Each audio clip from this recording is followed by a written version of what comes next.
I think this is my best work yet. Request to unseal. Judge Limen, I, Mario Armando Lavandeira Jr., known professionally as P to the E to the R to the Z, H to the I to the L to the T to the O to the N.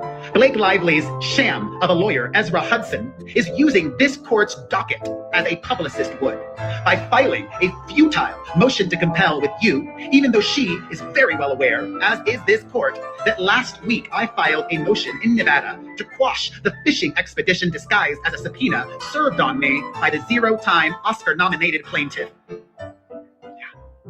Law was served and where the plantation-loving actress listed in her subpoena as the place of compliance. I already notified ethically challenged Ezra of this all 5 days ago. And Miss Lively's crappy attorneys know I am representing myself in SubpoenaGate without a lawyer. Pro se. Mario Armando Lavandeira. Hello, happy Easter or happy Easter Eve. Let me get back to this. How is everyone? Kenny, did I see you in here? You didn't answer your ex message. So Easter eggs and more Limen pound cake reading. If you guys weren't here, was it yesterday? Now I can't even keep everything straight. Or the day before, Kenny coined the word Limen pound cake, and I cannot get enough of it. She even already started a song where she sings it. And then, of course, I had to put pound cakes as the milk jugs on Blake Lively because, you know, it just worked for the thumbnail. But anyways, Kenny, if you don't want me to use this thumbnail, just let me know and I'll change it. Okay, so let me just see what I had for us today. This was kind of last minute. So I made a poll, and actually, let me check it real quick and see what the update was. And I can actually share it, I think. Share this tab. So I said, quick poll. We didn't finish reading the Lively versus Wayfarer order and memorandum last stream. Do you want me to do a live to finish reading it? If so, today or tomorrow. And so I only had 12 votes, but most of the votes said to finish it today. It seems like 1 or 2 said tomorrow. At least 1 said, no, we already finished reading on another stream or we don't care. And then someone else said, finish it in a recorded video. So, and the 2 comments said to go live tonight because I guess tomorrow's Easter. And again, this is my first like season of things like without my grandfather. So it's like I keep forgetting all these holidays. So anyways, maybe it'll be we can do this today, some tomorrow. Hello, Pam. I'm a newbie. Do you StreamYard mostly same time daily? No, that's a problem that I need to get on a schedule. I think that would help a lot of people. Or that would help me, and I think it would help, a lot of the chat to like be able to plan around things. Oh my God, it's Lori's birthday tomorrow. Happy birthday. Do we have an emoji we can use for you? Maybe some milk jug emojis or something to say happy birthday. I hope you have everything you could ever ask for. And speaking of Lori Jane, you guys, last stream was so crazy that I did not even see my super chat from the very generous Lori Jane and from Kay Bella. Both of you, I want to say thank you so much because I totally messed it up. And I didn't see it until I went back to do the timestamps. And I was like, oh my God, how did I miss that? So I am so sorry. Thank you, Lori Jane, for the super chat. It means the world to me. Thank you to Kay Bella. And thank you, Ricardo. Hey, lovelies. Hi, DFJ. Keep coping, Flake. Exactly. Thank you for the super chat, Ricardo. And I don't know about you, but I am so excited. I mean, you've been one of the ones who's regularly in the It Ends With Us stuff. And the other day, I think we were all kind of in shock. And I'm still a little bit in shock, but now I'm kind of getting past it. I'm having so much fun watching MSM trying to figure out how to report on it because they had the wrong take the entire time, in my opinion. Okay, so, hello, Christina. So you have to drive. Is everyone driving for this Easter weekend? I saw someone else was driving too. Let me just go to the beginning. Hey, just snooping, just Khaleesi, Christy, saying all my highs. Kenny, she says, dang, I'm headed to dinner with my friends. I'm going to miss you guys. Well, have a good dinner. You're probably already gone. Love you. Love again. Kenny, she just, I mean, she gave us like, I think she won the what do you call it? Winning the internet. She won the internet the other day, coining Limen PoundCake. I love it. I'm obsessed. Rose is wild. Good to see you. Be right back. Gotta go. Oh, and get some tea. Yes, grab your tea. Who else do we have? I think I saw, oh yes, Angela. Hello. Limen PoundCake. I'm furious that I didn't think of this first. I know. How genius. Genius. I'm telling you, I have the smartest chat on the internet. I will put that up against anyone's chat any day of the week. Hello, Elsie at the beach. Wow, Pam. Good to see you. Galth, good to see you. What do you say? At DFJ, did you see the corrupt cop in the Nancy Guthrie case has to front an inquiry over his actions? Yes, the sheriff, right? Well, there was two. Well, yeah, the one on the Nancy Guthrie case, the sheriff. That's a good call. I should maybe circle back to that at the end. And then we also had another cop in the Pima County Sheriff's Department, I think, got arrested, right? So that's very interesting. That's a good call. We should go and we should talk about that. Quarter Fate, good to see you. Teresa, hello. Okay. Jill, how are you? I had said I was hoping for an Afro-Man-esque tone about Blake Lively that was reminiscent of his Randy Walters is a SOB song. Yeah, that song, Randy Walters is a son of a bee. Yeah, I love that one. I like, will you help me fix my door? Why are you disconnecting my video camera? Is that the same song as Randy Walters is a SOB? Is it? Yeah, I think it's the same song where he goes, why are you disconnecting my video camera? I love it. I love all of it. Okay, Teresa, who else did I get? Everyone? Well, welcome in. And I'm sorry. I apologize if I missed you. Let's go straight. This is upholding that same exact. Oh, yeah. Sorry. Okay, so I just want to play this one part. And this was the lawyers, you know, our favorites, LGA, NAG, and I forgot the other one's name. Sorry, I will post it in the description. And I just like this part because everyone who's saying, see, this is the one, there's a few like copes that some of the lively trolls are going with. And one is this whole like, it was a technicality. So let's just hear LGA shut it down for once and for all. This is upholding that same exact standard that should be applied across the board for everyone. That Title VII is designed to protect the people in situations that they might not be able to do anything in because they're relying on that employment. And here, the court is saying she was not relying on this employment, not because of her wealth, not because of her fame, but because she had power to go get another job if she wanted to. Let's say she got paid $50 for this job. She could go get 5 more that paid her 100 more. That's the point. And it doesn't matter how powerful or rich she was. The law is there to protect you in a situation where you are tied to one person, beholden to them, almost like a servant. And it's to protect the people that historically have been servants in this kind of power dynamic. So it was absolutely decided correctly along the lines of every case that's ever come before it. There's nothing new. It's not precedent, and I will not tolerate that because I've been banging my head about this from the beginning of this case, and I cannot stand people saying that this is a technicality because it's not. Well, also keeping in mind. And thank you, everyone in the chat. You guys are so smart. And I could have just read it. It said commit to the Brit. It was the other one. Sorry. But they all had great takes on this. And again, this was a kind of last minute stream thrown together. Primarily because we didn't finish reading last time the order.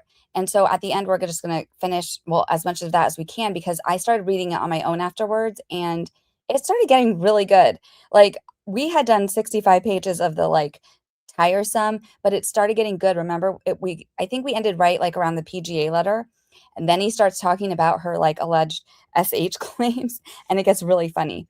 So just a few Easter eggs from all of this craziness is that Lively wants to be heard, but subpoenaed innocent social media users who had an opinion. You know, speaking of Easter, I just thought like these were few little Easter eggs. I just want to remind like MSM and the rest of the world that, you know, she's having this crash out on Instagram, and it's so crazy. I'm not even going to share it. Like what she had to say was something like, blah, blah, blah. I'm a victim, blah, blah, blah. Like children on the internet, you should be careful, blah, blah, blah. I'm a victim. And I'm so glad my voice is going to be heard. Something like that, you know? So basically, and I just want to remind everyone that Subpoena Smollett, AKA Blake Lively, she subpoenaed 107.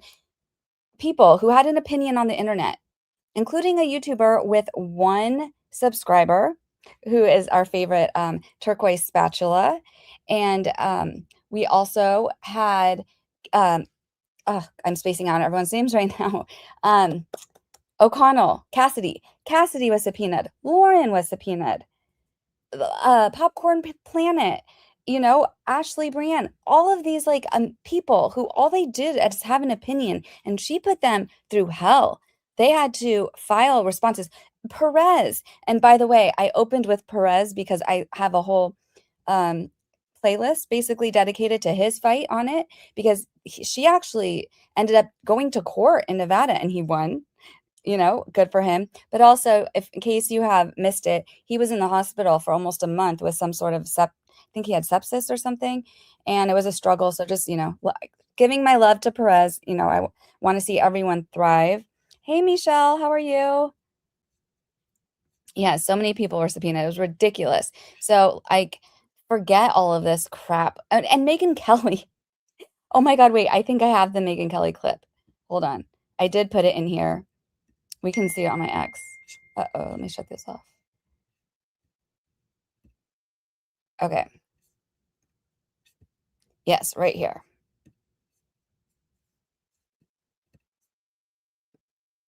I am a member of the press. You are a sad, pathetic, untalented, narcissistic bully. Blake Lively is a narcissistic, liar, bully, brat. She believes that anyone who does not worship her must be on the payroll of her enemies. No one has to pay me 1 dime to say negative things about you. I do it because I believe them and because you really are terrible. I am a member of the press. You are a sad, pathetic, Yeah, so, she subpoenaed. She subpoenaed Megyn Kelly. And then finally, look, so Daily Mail, it's kind of crazy that in this whole case, Daily Mail's been one of the only somewhat reliable mainstream media that's been reporting on this. I can't explain it. I think it's pretty funny. But what did Teresa said? Some of us were a bit worried Limen's ties to the industry would work against Justin, but it worked out perfectly. He gets the artistic difference between acting and The Office. Yeah, and even then, she had the power. And that's what LGA was saying was, sorry, that's my dryer. She had all the power. And so the laws that she was trying to use were ones to protect the power dynamic, where your boss is making you do something and you're scared you're going to lose your job if you don't do what they say. So, these unbalanced power dynamics, which let's just revisit the PGA letter where she, as Daily Mail says, 77 bullet points of pure cringe, as her own words backfire spectacularly in the case against Justin Baldoni. Because remember, she ran the show. She did everything. And, this is really funny. I don't know if any of you saw the live stream with me and CJ where we went over the PGA letter when it first dropped. But it was funny because I was I was listening to a live, trying to catch up. And then my algorithm played me my own video, the one of me and CJ. And so I was re-listening to it, and I hate listening to myself and my own stuff because I always am just ew, why did I do that? Or why did I say that? But honestly, I think that's probably the best stream I've ever done. CJ and I, we got oh my God, we eviscerated her. Every single line where we just we tore apart her PGA letter, and it was so funny and it was so good. And CJ was on point. She was just she was had so many good jokes, and the chat was lit, and the chat was just being so funny. So anyways, but that PGA letter, we said it back then, and I'm saying it again now, and even Limen said it, it sunk her. There was, she ran everything. So there is no power dynamic. So all of that, Michelle, I hate listening and watching myself too. Yeah, I can't stand it. I just and sometimes I hate it because I'll have to do a little bit when I do, but I'll put it on fast speed when I'm doing the timestamps. But usually when I'm doing that, I'm trying to catch up on all the chat that I missed. But yeah, that was, I think though, honestly, that was a worthy stream if you didn't if you want a refresh on the whole PGA letter. But I'm glad that mainstream media is like kind of covering it now, because I thought like it should have been a hot topic back then. Michelle says, I still think Limen is shady. Who could have have a bunch of this drop much earlier, in my opinion? Oh, well, you know what? That leads me to my next slide, actually. Should we go back to the slides? Because just another little Easter egg. I mean, I don't know if that's the right word for it, or these are just little, I guess maybe thoughts I should say. I said, do you think Limen waited until April 2nd because people would think it's a joke on April 1st? You know, April Fool's Day, April 1st, because Lively is a joke. I don't know. I just think it was sort of strange, the timing of it all. Like, why did he have to do it 20 minutes before that hearing? I just have questions. Yes, Khaleesi, you're right, because MSM bought and paid for it. And exactly. And we also learned that during some of the discovery. You know, we saw Leslie Sloan's messages to journalists at mainstream media, basically telling them, like, you do what I say, let me review like everything you're going to write before you put it out there. Let me review the headline. Let me, you know, it was really strange. Gelth says, Teresa, I think Lyman's brother forced part of it to be thrown out because of the trouble it would cause. And I agree. And not only that, but remember, Lyman is also, not only is his brother like deep in Hollywood, but I mean, Lyman, he's invested. Remember, check out Cassidy's streams on all of the financial interests Lyman has in Hollywood. And his dad was a big time Hollywood lawyer. So I still think he should have stepped down from this case in the beginning. And I still think he did give like as much leeway as he possibly could to Lively in the beginning, and a little bit still now, because even the remaining claims are so flimsy. Like, it's so pathetic that I'm just like, why are we still here? Let me see what else y'all say. You said, no, I want to see Pierce reply. Oh, wait, so Pierce, so he had coverage of it too? I want to see that. I did not see him reply. And there were, yes, you're right, Pam. There were probably more subpoenas. Oh, it's not letting me put on the screen. There were probably more subpoenas that people didn't notice. And that was the other crazy thing, is that we don't even know who some of them were. Like, we knew who the first, I think 20 were from what was it? The Google, it was like the Twitter 20, the Sweet 16. It was like the Google Sweet 16. And then there was like the TikTok, the 7 wonders of TikTok. But then the rest, we only know because it was said in a filing that they had subpoenaed that many more, but we didn't even know. Oh, and remember there was the guy from Argentina or something.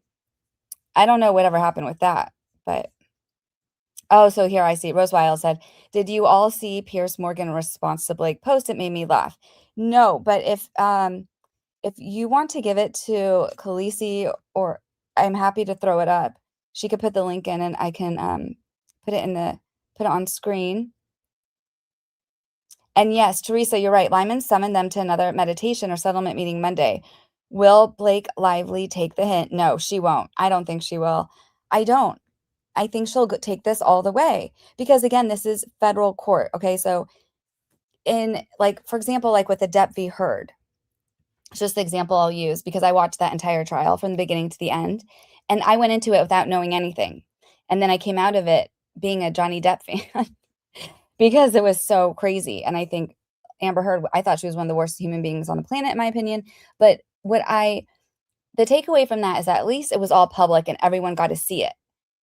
But when you have like a federal trial, and we kind of experienced this with like the Diddy one, there was still like a lot was lost in translation, and the public, it's hard for them to see the truth when they can't see the trial and they can't see the testimony.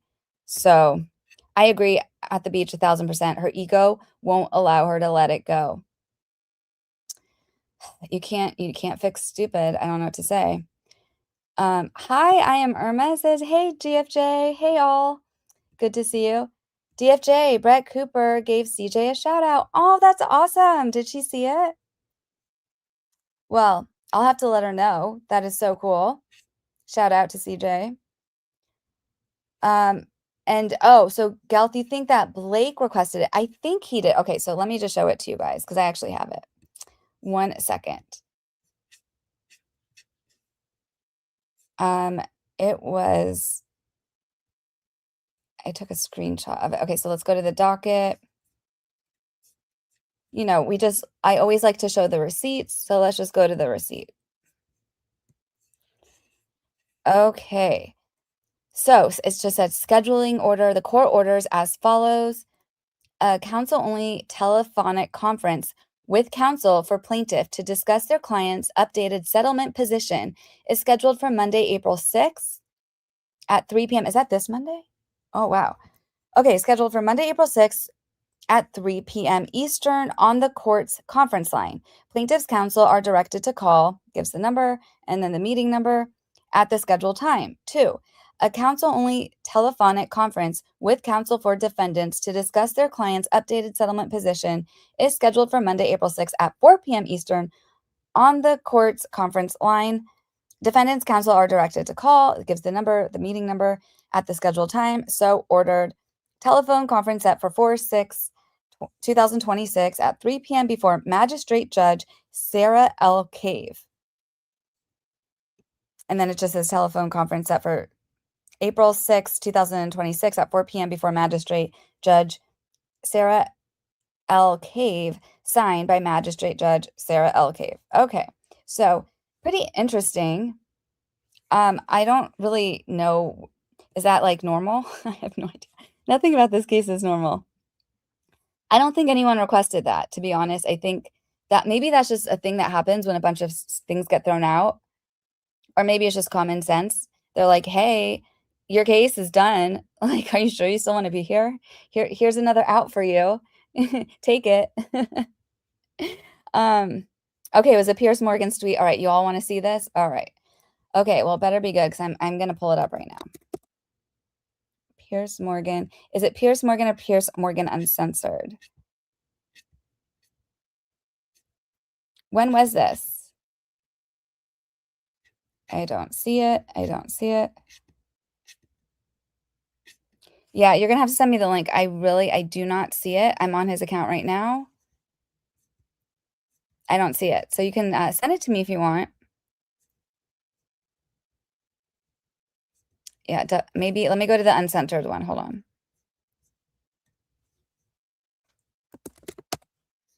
I haven't listened to Piers Morgan for ages. Yeah, I still don't see it, you guys. You're going to have to send it to me. But let's go to some other ones because I have other things for us. So let's go back to the slides. Okay. Do you think Lively paid her lawyers retainers? Oh, do you think Lively paid her lawyers retainers fees? Do you guys think she paid? I'm just curious. Or do you think that they like did it like on contingency, or do you think they paid part of it? Well, the reason I ask is because I made a kind of a joke. It's stupid. Oh no, hold on. Oh, now it's not going to show up. Hold on. Oh, here we go. Do you see this? It was welcome to Rectum. I was like, did they pay in Rectum shares? In shares of the Rectum team instead of Wrexham? I don't know. I'm just wondering because her bill is going to be so high. And at this rate, she's not getting anything. She's not getting the, what is it, 47.1? I don't think so. I don't think she's going to get all that Steve Serwitz billions of dollars. There's no way they would put up with her without money up front. See, that's what I would think. And I'm guessing maybe they did initially, but girl, I mean, that their bill has got to, it has to be, I'm guessing has to be at least 20 million, don't you think? I am Irma says, I think Blake Lively paid part of it, but I do not think she's paid them 100%. You think for sure retainer, Teresa? Okay. Girly, how are you? Update, Ryan is still not a billionaire. Burn. That's a burn. Oh my God. Is that a puppy? That is so cute. I love that picture. So cute. So funny. And yeah, he's still, look at Khaleesi says, rectums and perenniums. Yeah, so let me go to, oh, Christy, you're right. Billy Bush is usually pretty comedic about Blake. He is. And I like the one that he did about, remember when Blake was trying to say it was SH that Justin they had a conversation about like circumcision or something because she was having a boy. And this was well before filming, by the way. And like she said that was sexual harassment. I'm like, and I thought that Billy Bush said, you know, he said it really well. He just said it very funny of what we were all thinking was like, if you think that's SH, you need to get your head checked. That's disgusting. Like that's crazy. This is a normal thing you talk about. Almost anyone who has a boy, it comes up. It's just like the fact that like she has to sexualize everything is so strange to me. Like I feel like there's something deeply disturbing there, and I don't see how her fans don't see that. And in fact, whatever, we're going out of order now because I just need to show you guys this because so I had these trolls that kind of came from me because I, you know, pointed out that like she's the one who subpoenaed a non-party's birth video. And she claimed that, you know, to try to justify like some sort of claim of SH, and all these like trolls came for me. In fact, one admitted to falsely reporting me, and now I'm not gonna be able to find it.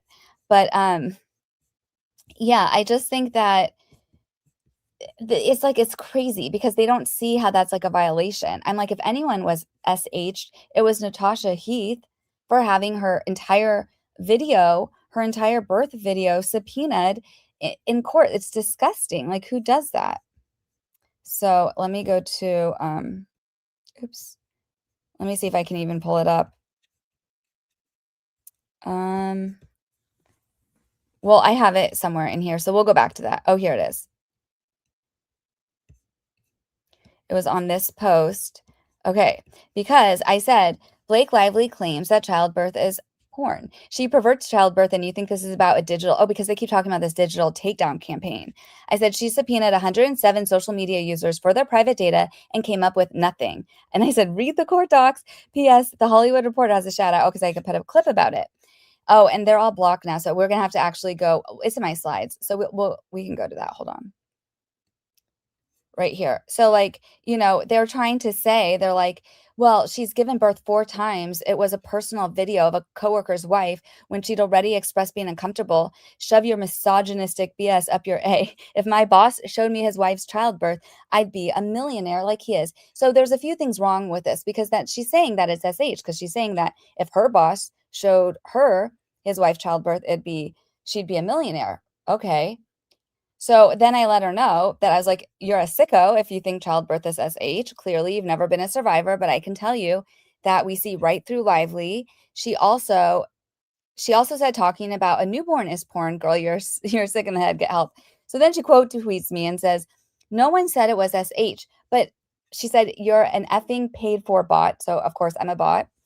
When I said it's inappropriate, especially after boundaries had already been crossed. So she didn't say it's inappropriate. She said she'd be a millionaire if someone showed her a childbirth. And also, it wasn't childbirth. It was a post-birth, which I keep having to correct people on. And it was to get ready for a post-birth scene. She's an actress. When you are going to be an actress, if you think that like childbirth is corn, maybe you shouldn't accept a script where there's childbirth. And yeah, these people are crazy. Look at this other one came. This other one came to like, you know, pile on and basically said, the only raging lunatic I see is you, bot. And I said, thanks for the engagement. And she said, engage, report, I'm equal opportunity. So this person admitted to falsely reporting me for what? Because I said, thanks for the engagement. So not only like the bot, you know, the bots are tripping. They don't know what to do with themselves, but like they're falsely reporting. So just FYI, you know, it's kind of one of the reasons why like this, it just reminds me of the Depp Heard one again. And so all the false reportings, okay, well, you know, yeah, exactly. Where do we pick up our bot checks? I know, right? Where's my bot check? I don't have no bot check. Yeah, I'm waiting for it. Michelle says, I never had kids, and if someone showed me that because of dealing with birth, I would respect it. I know, right? It's crazy. It's crazy. I am Irma. Thank you. DFJ, it was not a birth video. It was a family video welcoming the newborn. Exactly. And she admits it. You know, she Lively admitted that she realized, oh, it wasn't corn. And like, it was the only one on their phone. It was the only birthing anything with that on Heath's phone was the post-birth. And it was to get ready for, they were going to do the post-birth scene, right? So the whole thing is just so stupid. And his family was there. I think his daughter was the one that recorded it. Why would they be? And then whatever. Ezra tried to say that like Jamie Heath was nude in the video. I was like, well, why would he be nude? He's not having the baby.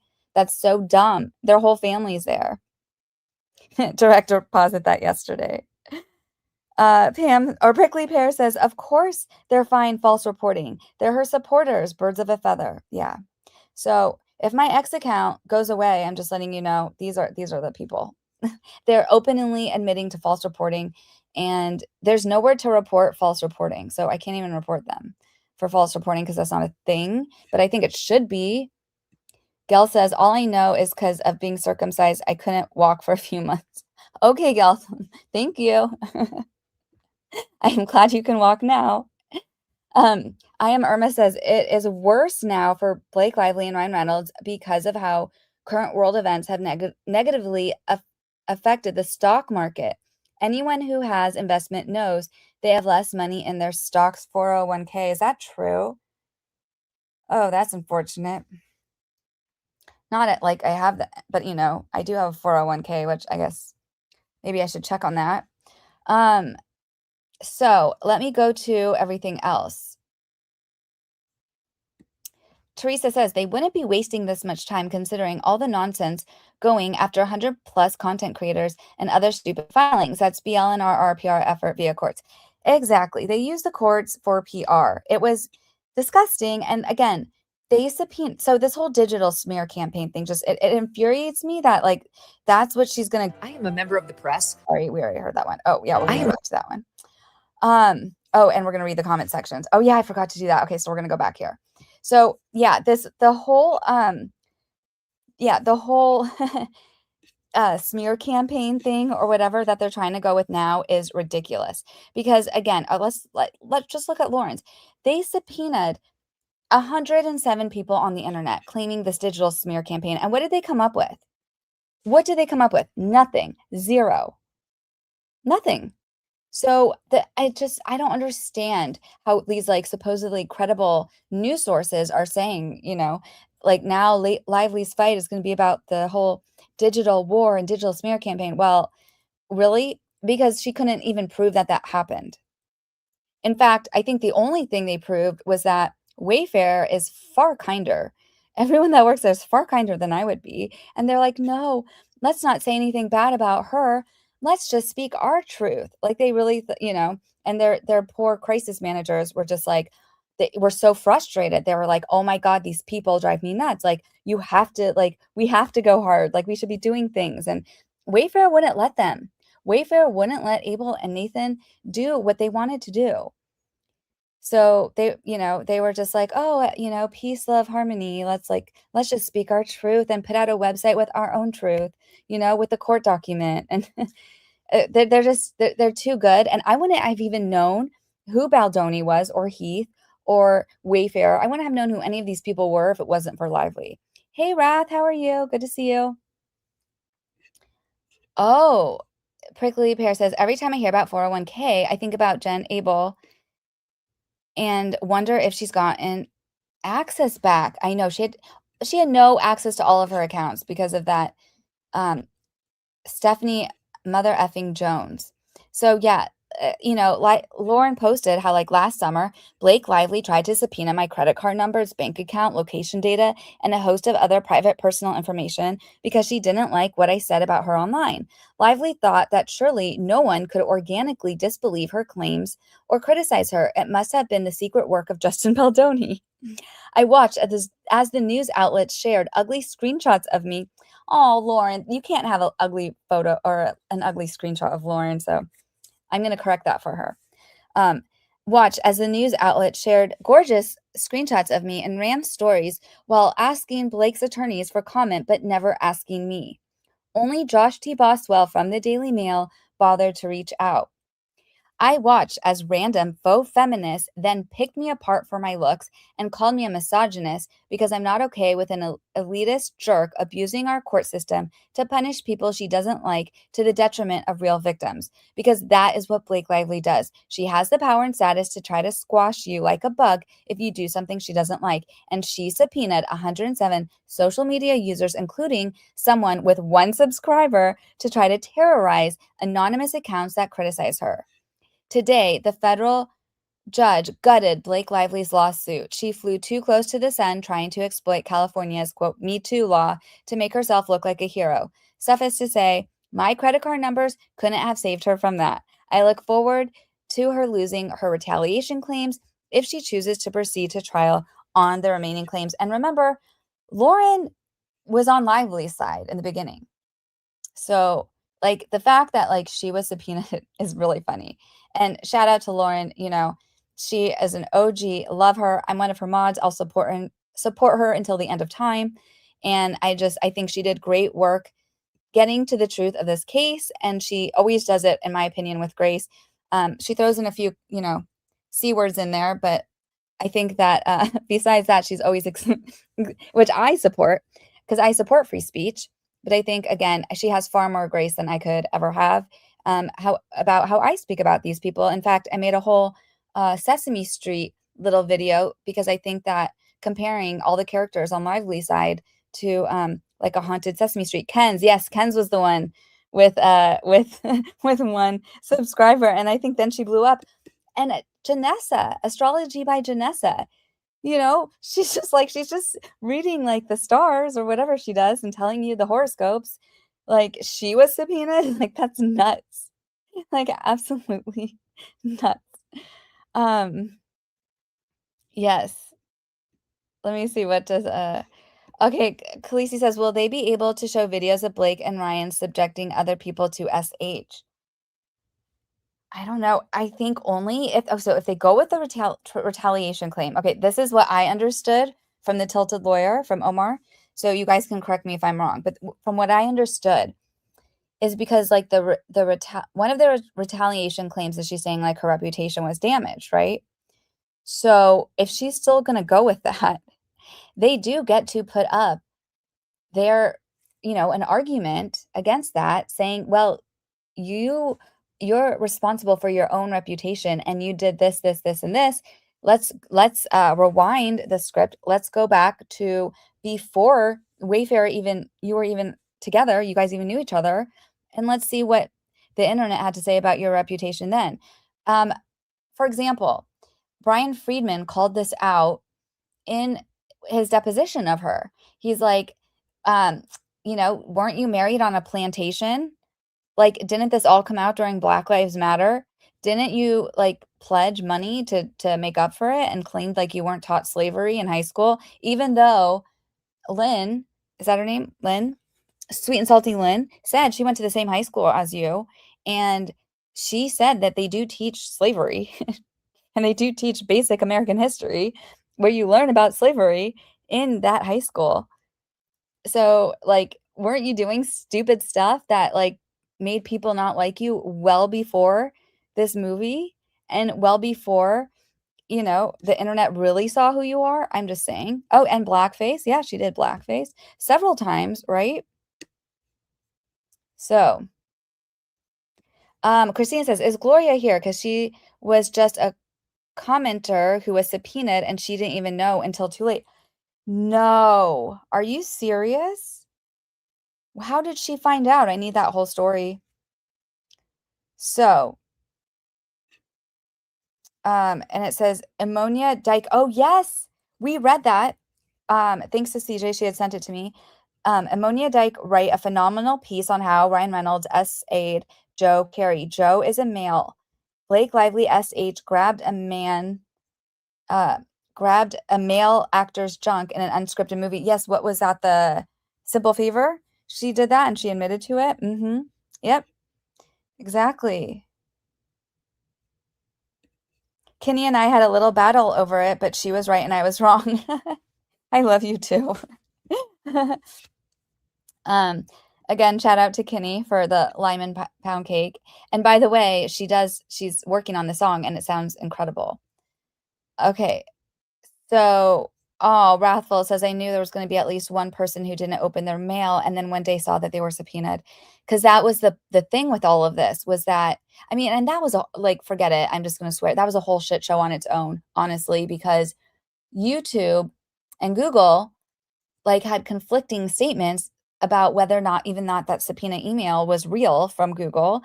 And so some people didn't know if they should respond or not. And if you didn't respond by the deadline, Google was just going to give up all your information.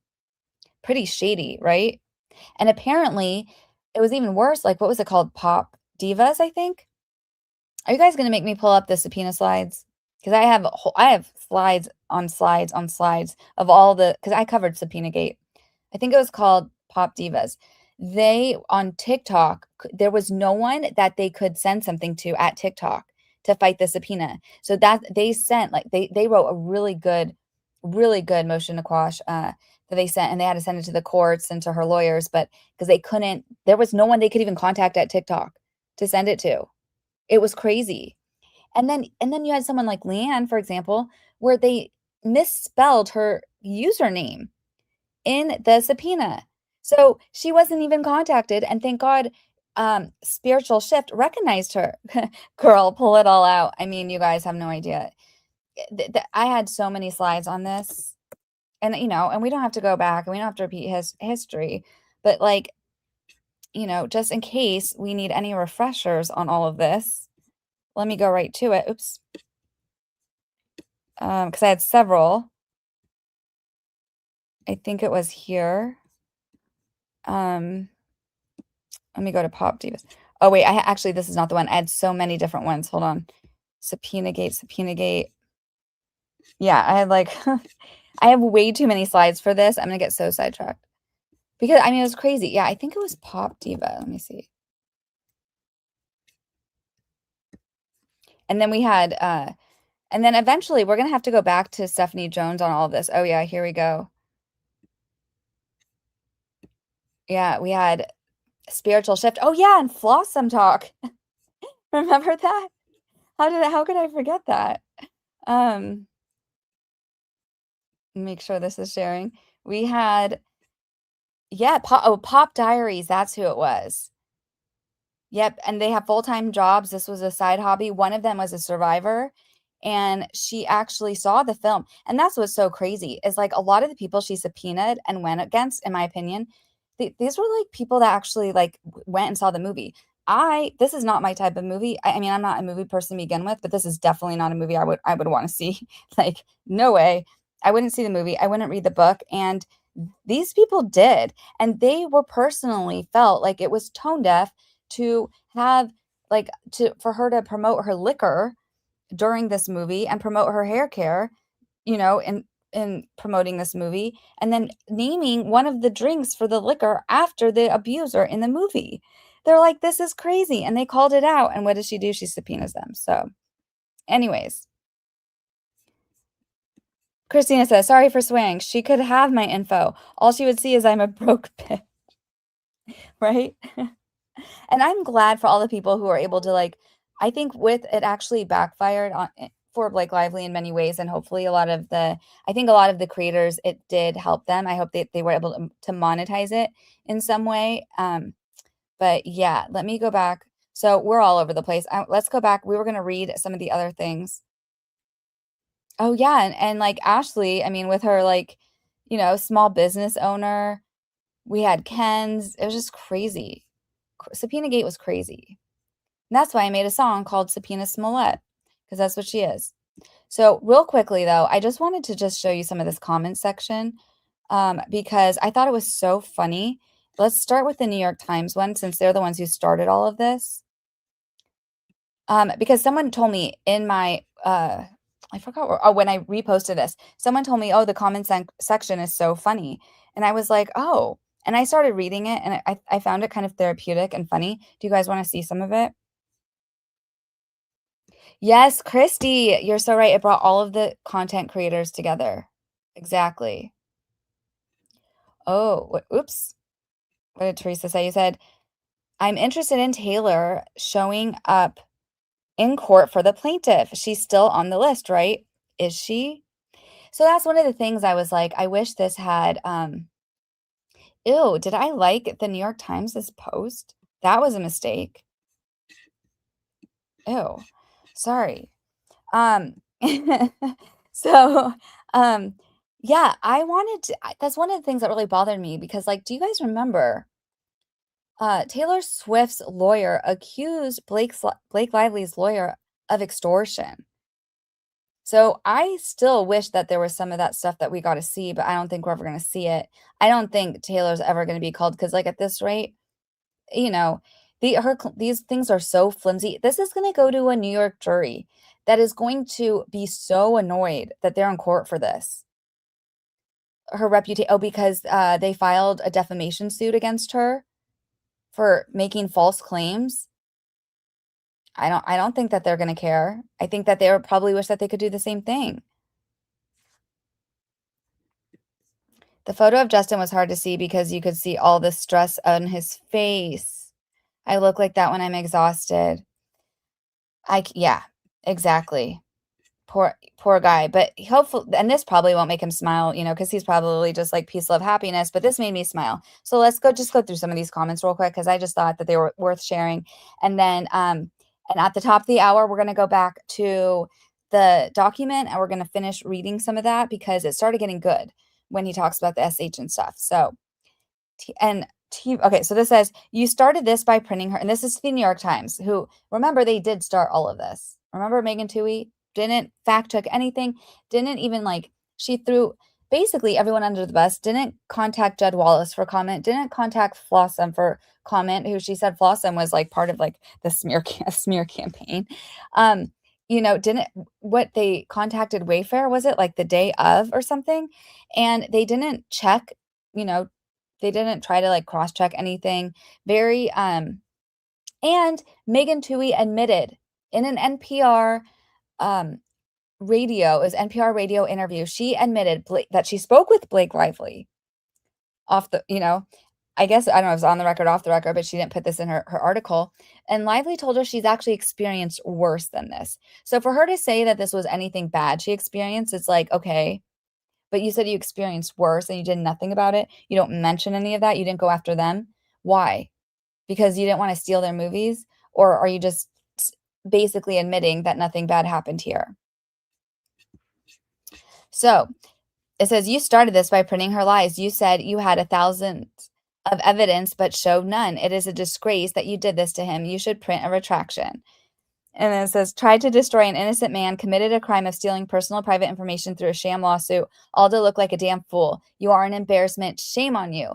Good always triumphs over evil. And it says, and then she has this cute little thing that says, at least you tried, ho. It said, this is very embarrassing for New York Times, and especially for Megan Twohey. Not that I care. Legacy media is a sham anyways. I'm telling you, aren't these therapeutic? I think they're therapeutic. Didn't Megan Twohey help Blake Lively? Doesn't she work for you? The audacity is strong. This says, a loss for New York Times as well. You sided with the liars. Now, hopefully the Wayfarer parties will appeal their lawsuit against your sleazy rag. Hashtag Van Zandt fake lawsuit, Justin, or Justice for Justin. Space Guardian Jane. And yet you're still wasting Justin's time trying to sue him for attorney fees for your part in Blake's scam. Despicable. Oh, here's Lena. We want your apologies from you who published this defamatory article and from your journalist, Megan Twohey. I want a note anywhere on your website, in your papers, and on a video. For example, I help you with the beginning. This is what really happened. This April Flower says, New York Times, you really shouldn't be allowed to report anything about this case anymore. Hashtag complicit. You guys, Team Truth, you guys are so funny. I cannot even. Look, here's our Kinney. New York Times sucks. F you, Justice for Justin. I don't know why. She can say anything and makes me laugh. Can't wait until New York Times is sued for the lies you published, Justice for Justin. So you lied and printed fake journalism per usual. New York Times isn't fit to line a bird cage. That's a good one. Beth says, what happened to the New York Times? Why did your staff write the hit piece against Justin without evidence? I mean, you guys. Oh, look at the. Here's what is this called? A meme? Or yeah, you have the Drake meme where he's like, to Blake Lively, and then he's like, to, and there's a king looking of Justin. That's a good photo. Is that chat? It says, I wonder what evidence led the judge to toss those specific claims. The defamation claim got defamed.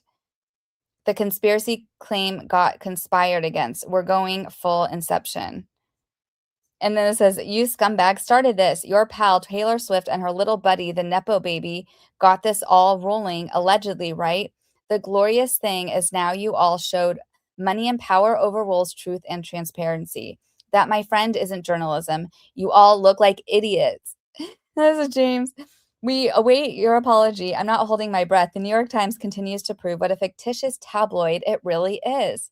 Keep printing your lies. I mean, you guys, I've read like what now, 20 of these? Do you see anything like this for Lively? Oh my God, and here's the article. Oh, no, this is a different article. Yeah, your stupid article started this all, New York Times. No, but that same graphic, whoever said the Eumonia Dike's one, and good, she did a good job calling this out. And yes, she did do the article about the SH, and I'll make sure to put that in the rectum.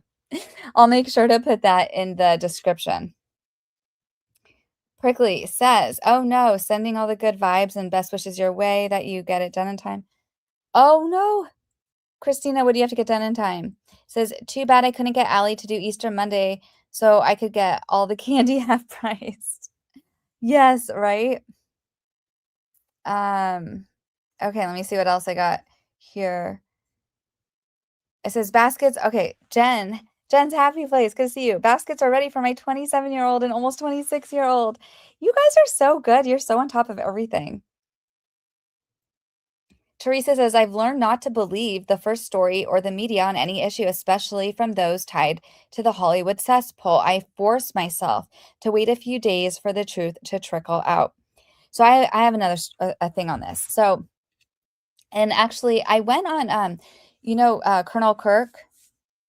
I like her, and she did great reporting on like the Marilyn Manson, which is crazy, false Me Too people.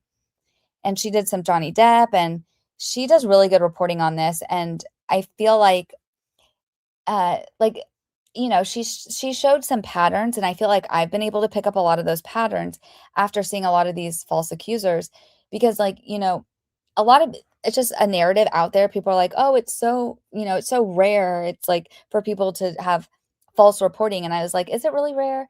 Like, no, I don't think it's rare in like the Hollywood scene.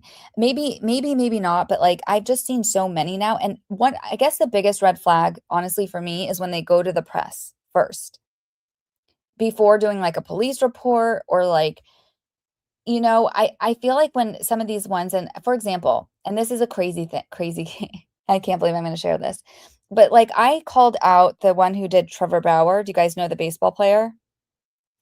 So I called that one out a long time ago because he actually has two false people like making like false Me Too accusations against him. And one of them is still in court, and ironically is in the Maricopa County, Arizona court. And which is where Laura Owens is. I know a lot of you here, if you follow Court of Random Opinion or Laura Knighty, you know about Laura Owens, because she's also another fake Me Too person. She said her fake Me Too is really like so crazy though, because she's saying all these guys who S8'd her knocked her up with twins, while also claiming to have one ovary. But anyways, so that's in the same court. And so I had like just, did a little commentary on that. And the one who the girl, the blonde one who falsely accused Trevor Bauer, like put me on blast on her ex. And it was very crazy, very toxic. Some people for some reason still believe her, and his whole life got ruined. And he wasn't that great of a guy, and that so it was hard with his, because like he was kind of already came across as a jerk anyways. And he gave the middle finger to the head of the Major League Baseball. If you guys know who I'm talking about, do you know who I'm talking about? Anyways, not a big deal. That was a side thing. We have 3 minutes until the top of the hour. Do you guys want to grab a drink? Anyone who wants to stay, we are going to read the rest of, well, not the rest, but we're going to read some of these pages where it gets good in his order if you want. Yes, Manfred, who said that? Oh my gosh, Gigi, you're my people. So you know what I'm talking about. Because like, one of the things that Trevor Bauer was doing is he was one of the people who showed how the pitchers were using sticky stuff. He's a pitcher. And he was showing like all the things they could do to use sticky stuff, which changes the way when they throw the baseball. And so he was starting to expose that. And so they wanted him out anyways. And yeah, so they but that case is crazy. And that woman, she's psycho. And I think she was just arrested again for a DUI. So you're watching baseball while I listen? Oh, are you watching Which game are you watching? Let's read. Yay. Thank you, DFJ. Have you read Limen's section on the PGA? We did. So that's kind of where we stopped last time. We read like the first 65 pages. We're going to pick up where we, a little bit after that, but that part is really good. And so we're going to pick up after that. I want everyone to refresh their beverages or taking a 2-minute break. And right before that, I know, sorry, it's a long goodbye. Right before that, I just want to say that when I get back to the true crime stuff, we are going to get, let me go back to this up. We are going to get into this case, because I also do true crime on this channel. And I just want to let you guys know about Laticia Stauch. This is Gannon Stauch. Oh my God, the poor, this case. She's a stepmom who killed her stepson, put him in a suitcase, threw him over the bridge. She's a moron. And she basically, her Google search was like everything from like, can the FBI find me? Is there how to get immigrants to confess to a crime? Can God save me from jail? How often do they check bridges, under bridges? How to get a face transplant? I mean, it was a very detailed Google search. She even went to fakepolygraph.com to try to order a fake polygraph where she provided the questions of like, did I kill my stepson? No. And the guy who runs that site was like, this sounds like a real crime. I'm not going to give you the fake polygraph. So again, it was a lot of overwhelming evidence. She was found guilty. Now she's going back to trial, which sucks. That something with it, they think one of the jurors was biased or something. I actually don't know why we're going back to trial. And she gets a retrial, but I hate her. But just a side thing is she also has another case where she's representing herself pro se without a lawyer against a prison guard or someone at a prison and it's all like a handwritten order. And anyway, she's representing herself pro se, but it's federal, so we're not gonna be able to watch it. That's another case, but we might read that. So this is some of the true crime stuff you guys we can look forward to in the next few weeks. But we're taking a 1 to 1.5 minute break, refresh everything. Thank you to everyone who was here. We're going to start reading the rest of the court documents now. DFJ or Quarterfate says, DFJ, you have to post on YouTube whatever case you're following so I can follow too, because you find the wildest cases. I do. Good call. Thank you. I'm going to actually screenshot this so I can see it and remember to do that. That's a good idea. Because her case is crazy. And the federal one we're not going to see, but her retrial we will see for Laticia Stauch. And that is going to, I can't even imagine. Like she's a terrible person. I'll just say that. If I say what I really feel about people like this, I might get banned. Yeah. And it was like truly by like, it had to have been divine intervention, because that bridge only gets checked once every 2 years or something. And they literally checked it just in time. And that's when they found the suitcase. Like the odds, it had to have been divine intervention, because the odds were so slim that he would have ever been found, because no one goes under that, to check those bridges. And they did, and she was caught. Crazy, right? Did you see Defense Diaries is going to stop Bob is going to run for office? You have to tell me that again, Lori Jane. Did you see Defense Diaries is going to stop Bob? Bob is going to run for office? You have to tell me that. You mean, tell me again. I don't think I understood that. DFJ does find the craziest cases, and I got to share it with you guys because you guys are the best. Okay, you guys, we have to take a 1-minute quick break, okay? I'm going to refill my tea. You refill yours, and we're going to get into reading this document, okay? I'll see you in 1 minute.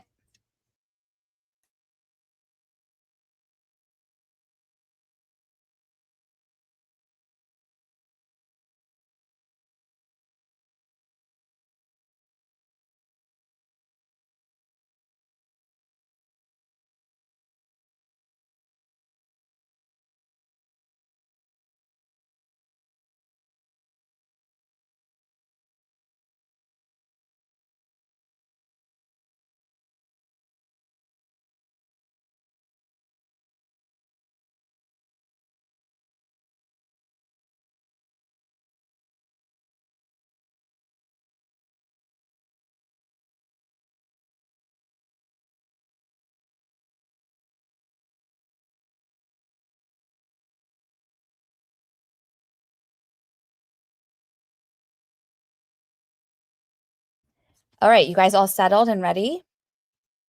Now we're going to be reading. Let me see. I want to check in with the chat because I hate when I miss you guys. Grab your snack and meet on the other side. Exactly. Maricopa, the city. Maricopa County in Arizona. Terry, for that other case. Yeah, I should pull that up for you guys.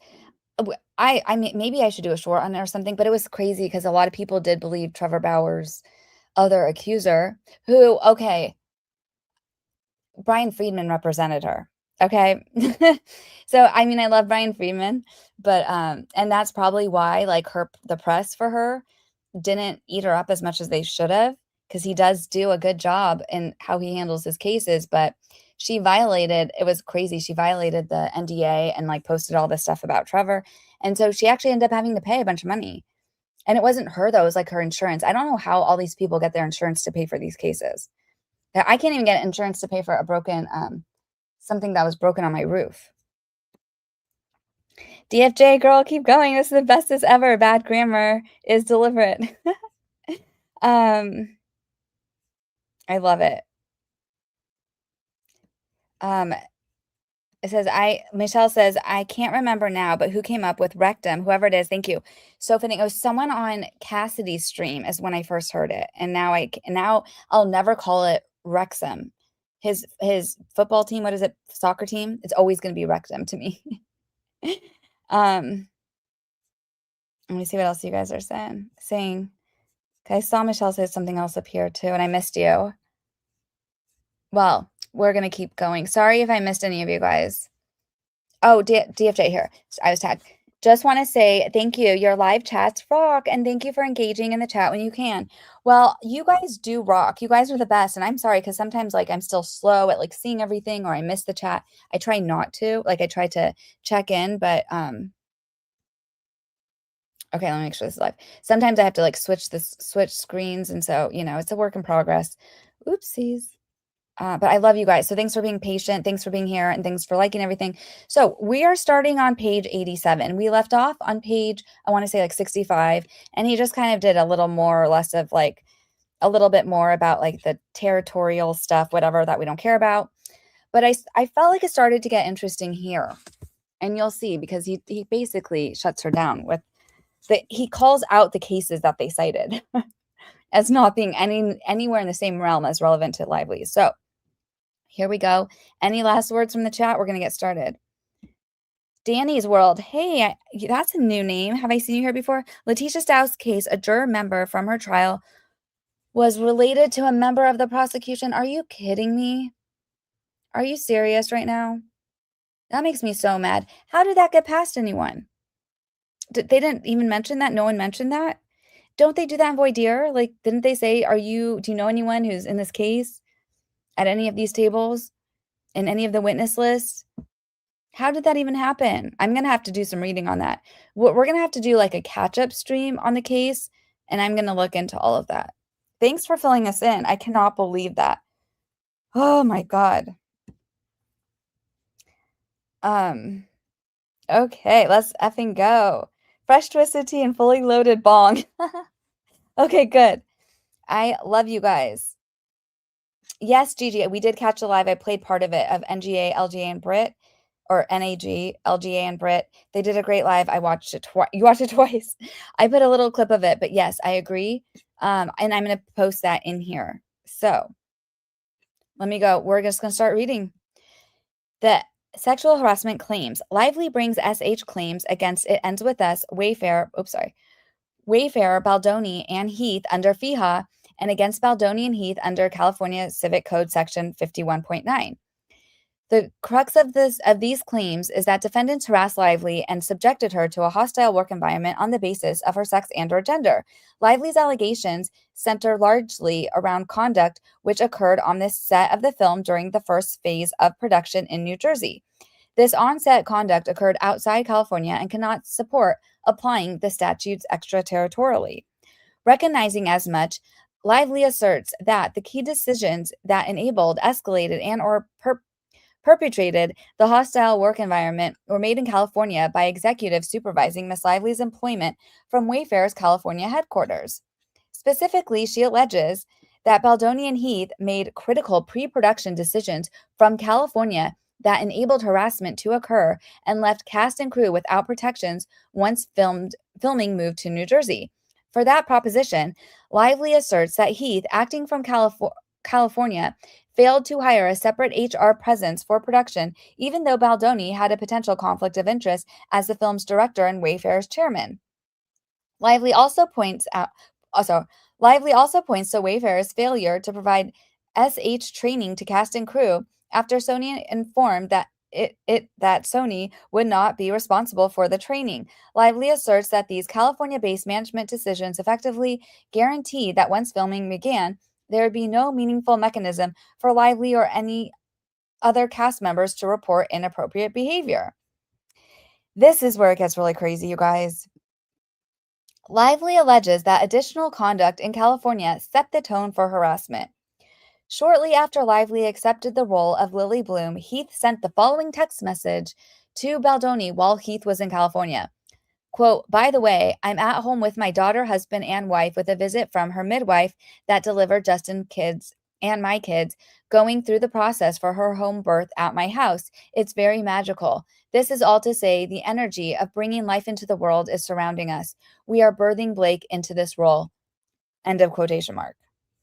Lively states that this comment sexualized her and invoked female reproductive imagery to describe her professional contributions, signaling that her, quote, value was tied to her gender rather than her talent. Sorry, I just have to see if you guys seen this before. Isn't that nuts? Crazy. Disgusting, right? Because they were talking about birth. And by the way, to my mods, thank you so much for being here. Laura, Christina, and Khaleesi. And if you guys have to go, I'm just going to be reading this. So anyways, just wanted to let you all know. But thank you so much for being here and happy Easter. And I always love your support. Thank you. I love you. We're going to keep reading. Okay. Lively states that this comment... Oh, yeah. Okay, we said that. Lively points also to the fact that during pre-production Zoom meeting, Baldoni, presumably joining from California where he resided, lashed out at a female producer for disagreeing with him and subsequently sent an apology to that producer, also presumably from California. Lively further states that when she and Slate complained to Giannetti about Baldoni and Heath's behavior, Giannetti, who was in California, failed to act because she did not believe Sony was responsible. When efforts were finally made to address Miss Lively's complaints and complaints by other female personnel, they were done via negotiation between Sony, Wayfarer, and Mrs. Lively's personal counsel in California. And by the way, don't you guys think it's crazy that she's trying to use California jurisdiction for this, but then Jed Wallace had to have jurisdiction in New York? But okay. Lively contends that harassment also continued after filming. In particular, she claims that the Wayfarer parties planned, coordinated, and implemented a smear campaign from California, which was intended to cast her in a false light, discredit her claims, and damage her career. In addition, Ms. Lively filed her CRD complaint in December 2024. Another California-based act, defendants launched a second wave of retaliation, executed in part through their California-based attorney Brian Friedman, who made defamatory public statements and filed defendants' retaliatory counter lawsuit from California. Finally, Lively contends that her employment relationship was established through a contracting relationship between Wayfarer, It Ends With Us Movie, Blakely Inc., all California entities negotiated in California through California-based representatives. In sum, she concludes that these facts show that the harassment on set was the foreseeable extension of a hostile environment conceived in California. Does he mean birthed in California? Directed by California executives and perpetuated through California-based decisions, policies, and omissions. None of these acts or occurrences provides the substantial connection to California needed to sustain Lively's SH claims under FEHA. Most notably, the act does not implicate issues of core or ultimate wrongdoing having any bearing on the material elements of the cause of action. To start, many of the acts were not even taken by the Wayfarer parties and therefore do not involve conduct which gives rise to liability. The fact that the non-party Giannetti of Sony may have failed to act on complaints from Slate and Lively while in California cannot support a claim for harassment against the Wayfarer parties under California law. There is no evidence that Giannetti was acting on behalf of the Wayfarer parties or that she directed or ratified any discriminatory behavior. Further, the fact that Lively's counsel and representatives negotiated her employment relationship while they were in California, or that Lively filed her CRD complaint in California, cannot support the application of California law. A plaintiff cannot transform an otherwise extraterritorial claim into a territorial claim by the unilateral decision to challenge the defendant's conduct in California. Nor do the Wayfarer... Hold on, I have to make this brighter. It was getting dark. Nor do the Wayfarer party's own California-based acts establish that the core of her claim arose from California. The vague assertion that his private text messages to Baldoni about the birth of his child, quote, set the tone for harassment implicitly concedes that the conduct Lively has identified does not itself go to the core of her complaints. No reasonable jury could conclude that his text message about being at home with his family bore a sufficient relation to the SH Lively claims to have later occurred on set, or that Baldoni lashing out at a female producer in a pre-production Zoom meeting while in California has a substantial bearing on a material element of her claims. Sorry for the commentary, but I just have to say, I think that this goes back to what I said before. Yes, boom. That I still see Limen being like, he's still not being favorable to Wayfarer, but I do think even Limen was disgusted by when he had subpoenaed when she subpoenaed the birth video, the home birth video, and he had to look at it. Like it had to go to him. He had to put it in a safe. And oh, thank you, Jen's Happy Place. Love your commentary, GFJ. Well, I try to keep it minimal, but I do think this is just my opinion, and maybe I'm off here, but this is the only part I think may have a little bit made Limen say this is too much, was because he had to keep that in a safe in chambers, her home birth video, and he had to watch it. And I just think that's so wrong. So I do think when she's trying to say, oh, because, he told, they talked about, oh, we birth, I'm going to my daughter's birth and, we're going to like birth this role or whatever, or new movie like that has anything to do with SH, and no reasonable jury would believe that. So yeah, I think Limen still has bias. Yeah, I agree with you. Michelle's, he's never, thank you. Yeah, I am Irma. You said you agree too. Okay, so good. I'm glad you guys can see it too. Oh, just Khaleesi, you're so sweet. Okay, we're going back. Lively's efforts to invoke retaliatory acts taken in California as a basis for sustaining her SH claims are without merit. Lively asserts that under California law, retaliatory acts can constitute continuing harassment of an employee, and that because of the retaliatory smear campaign was implemented from California, tell that to Jed Wallace, that means that her SH claims also involve California-based conduct.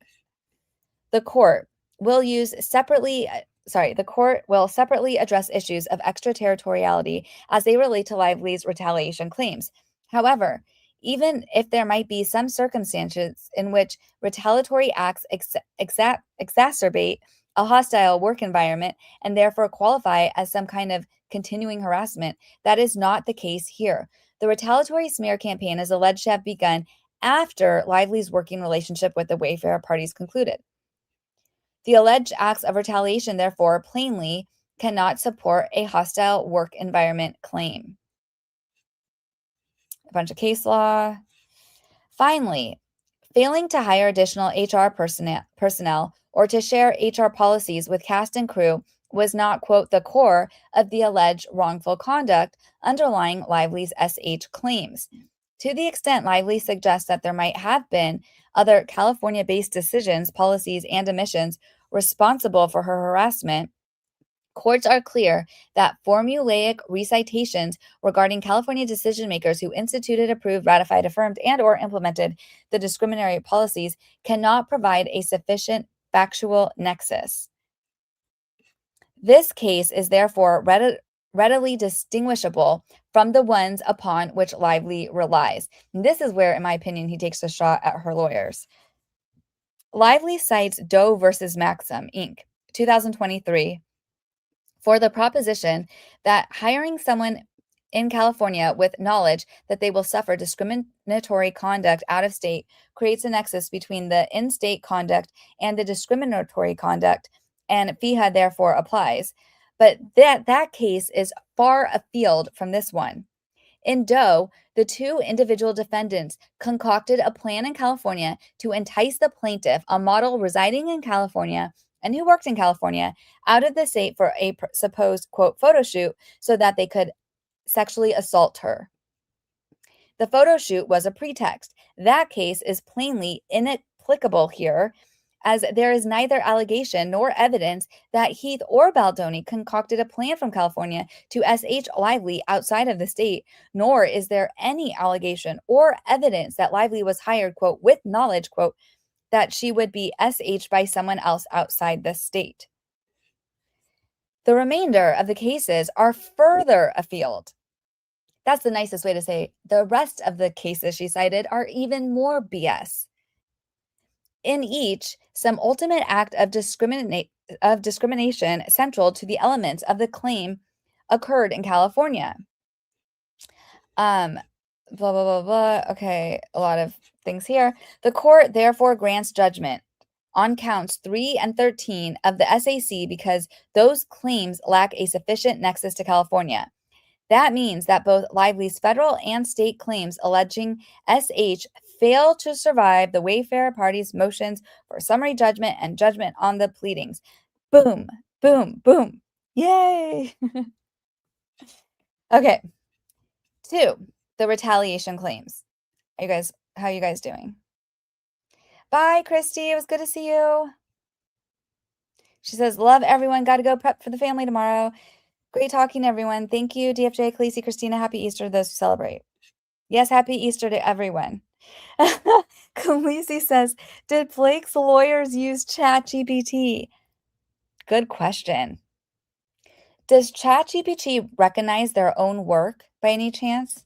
Like, can you take a document and run it through chat and be like, hey, were you the one who recommended these cases for this this lawsuit? That would be a really cool feature if it could. The thing is, from the start, Limen was rude to Justin's legal team. It was completely unnecessary. He would also coach BL's team. Yeah, he basically lawyered for her. The numerous times he sanctioned Justin's team, but overlooked Blake Lively's team shenanigan. Yeah. I agree with that. Prickly Pear says, I always thought Limen was just erring on the side of a potential SH victim, especially since the courts have a storied history of not believing helping victims. Yeah, I gotta say, I don't think so. I think he just sucks. I think he's a terrible judge. We did some, research on him, and he had to he had to recuse himself from what was it, you guys?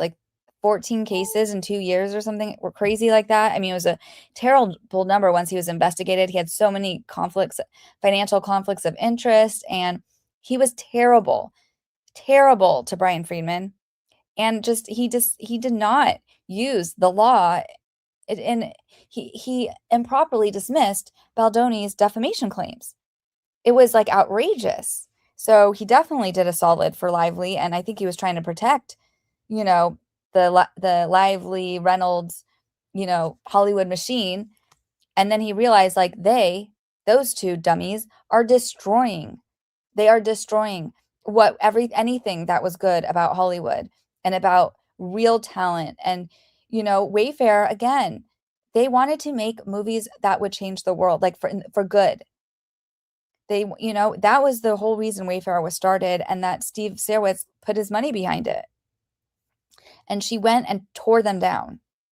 It's going to get to the point where only a few really big studios are going to be making everything we see, and I don't like that. I like to see our art coming from, and I don't see that many movies, okay? But I still appreciate the fact that everyone should be able to, who's creative, should be able to have a voice. And I do like these independent studios, that are able to support things that maybe we wouldn't normally always see. So just my take. I don't know. Roses Wild said, I think he was trying to protect Ryan, and I think he was trying to protect Disney, Marvel, and I think he was protecting the New York Times and Taylor Swift at the very least. Bingo, I think so too. Prickly Pear says, I'm not saying Limen didn't do shady things, and he didn't like Wayfarer's lawyers. But as far as the sanctions go, he can't put sanctions on Blake Lively that are requested. And that is very true, Prickly Pear. And I've seen that said many times, that Wayfarer, they didn't actually file sanctions against Lively, so there's nothing he could have really done. In some cases, there are, for example, like when Wayfarer informed him that Lively's team continued to dox non-parties, he should have done something then and there because he had warned Lively already. And then after that, he still didn't do anything. So, but I do see what you're saying. And I also think Wayfarer was a little bit reluctant to file sanctions just because it wastes so much time and money. Every time they file something, it costs money. And then every time they file something, Lively's team's going to go like batshit crazy, filing like 50 other things back to them. It's just, it gives them another chance to respond. And I think Lively's team, or I think Wayfarer was just like, screw these idiots. At the end of the day, they're going to lose. And that's, here we are. Wayfarer knew what they were doing all along. Jen's Happy Place says, I like Eleanor the Great and A Nice Indian Boy, which I probably wouldn't have watched if it weren't for this case. Those are the two other, yes, Wayfarer studio movies. And that's a good call. If anyone's looking for some Easter weekend movies to watch, support Wayfarer. And I don't really have, I don't watch that many movies, but I feel like if I'm good, my next one, I might do one of their movies, just so that my money goes to support people that I think are trying to do something good and original. Okay, the retaliation claims. Lively's retaliation claims against It Ends With Us movie and Wayfarer under California Labor Code section 1102.5 and against It Ends With Us movie Wayfarer Nathan Tag and Abel under FIHA do not suffer from similar deficiencies. These claims involve Lively's allegations that the defendants subjected her to an adverse employment action, quote, by launching a coordinated campaign to cast her in a false light during the publicity and promotion of the film to discredit her in the event that she publicly disclosed her concerns about harassment and other unlawful conduct and to irreparably damage her career and future earning capabilities in direct retaliation for her participation in protected activity. Whether these acts occurred and whether they amount to retaliation are not issues that the court must consider in connection with the issue of extraterritoriality. The only issue now is whether the core of the alleged wrongdoing possessed a sufficient nexus to California. It did. Lively alleges that in August 2024, Wayfarer retained California residents Tag and Nathan to get ahead of Lively's grievances by planting false narratives portraying her as a bully and mean girl. Baldoni and Heath, California residents, then directed the execution of this alleged retaliatory smear campaign over the weeks and months that followed on behalf of themselves and It Ends With Us movie and Wayfarer, also California residents. Lively further alleges that the Wayfarer parties launched a second wave of retaliation executed through their California-based attorney Friedman, who made allegedly defamatory public statements and filed an allegedly retaliatory countersuit from California. The acts forming the basis of Lively's retaliation claims largely occurred in and were directed from California. The rule against extraterritoriality, thus, does not pose an obstacle to the claims. Indeed, the Wayfarer parties offer no real fight here. They focus exclusively on the SH claims and state only with respect to the retaliation claims that Nathan and Abel cannot be liable for retaliation wherever it occurred. The court will address that argument at a later point. For now, Lively's 4th, 5th, and 7th causes of action survive. It's like a really weak way to say that. Sorry, I'm going to get a sip of tea real quick. Hold on one second.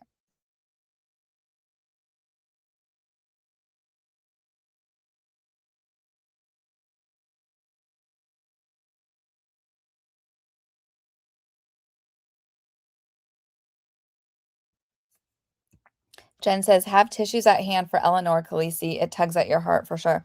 I can't watch it. I can't watch ones that make me cry. Do they do any scary movies? I am says, that is all so easy to disprove, isn't it? Teresa says they are their own worst enemies. From the writer's strike to AI, studios are continuing to move out of state and the country. The 30-mile zone is dead. Ah, too bad. It's heartwarming. And that was the one with Scarlett Johansson, right? Yeah. And they said how gracious she was to work with and how professional she was, which is so funny in contrast to what they have to say about Lively. It is funny. Okay, Jen. You got me. I'll put that on my list that I may never get to in this year, but I'll try. Okay. Retaliation. Lively brings retaliation claims against It Ends With Us movie and Wayfarer under Title VII FEHA and California Labor Code Section 1102.5. She also brings aiding and abetting retaliation claims under FEHA against Nathan, Tag, and Abel. The court has granted judgment on the Title VII and Section 1102.5 claims on the grounds that Lively was an independent contractor. Here's a footnote. There may exist a question regarding the application of the FEHA retaliation statute where, 1, the allegedly retaliatory conduct has a sufficient territorial nexus to California, but 2, the underlying harassment about which the plaintiff has complained does not. No party has raised that issue on these motions, though the court has no occasion to address it. However, a person does not need to be an employee to bring a retaliation claim under FEHA. Indeed, as previously explained, the Wayfarer parties have not moved for judgment on Lively's FEHA claims on the basis of her employment status. The court thus turns to Lively's retaliation claims under FEHA. In doing so, the court finds that there exist genuine issues of material fact requiring trial as to the claims against It Ends With Us movie and Wayfarer. Nathan and Abel, however, are entitled to summary judgment with respect to the aiding and abetting claims pleaded against them. The court withholds judgment with respect to Tag's liability for aiding and abetting retaliation. Let me see what that footnote says. Lively has separately moved for spoliation sanctions against the Wayfarer parties based on their use of ephemeral messaging platform Signal. She asserts that the Wayfarer party's destruction of relevant evidence makes summary judgment here especially unwarranted. The court need not address the issue of spoliation sanctions at this juncture, and there are no trial issues with respect to retaliation regardless. Okay, Limen, whatever you say.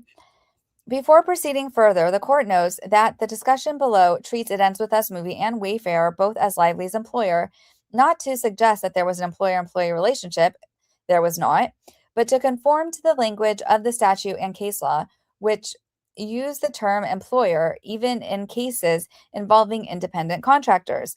Lively has argued that It Ends With Us movie and Wayfarer were her, quote, joint employers under FEHA. The Wayfarer parties have responded that they never made any argument to the contrary, but that if they had, there would be reason to reject Lively's position. The court will not, at this stage, grant judgment in Wayfarer's favor based on a mythical argument that expressly says it never made in its opening brief. The court will therefore treat Wayfarer and It Ends With Us movie as joint employers under FEHA for present purposes. And there's a footnote. The Wayfarer party's argument regarding administrative exhaustion are deemed abandoned, as Lively argued in her opposition to the motion for judgment on the pleadings that, among other things, such an argument is an affirmative decision that they failed to plead, and they made no attempt to respond to in their reply brief. I think he's a little confused. See, this is my problem with Limen. He's just like, okay.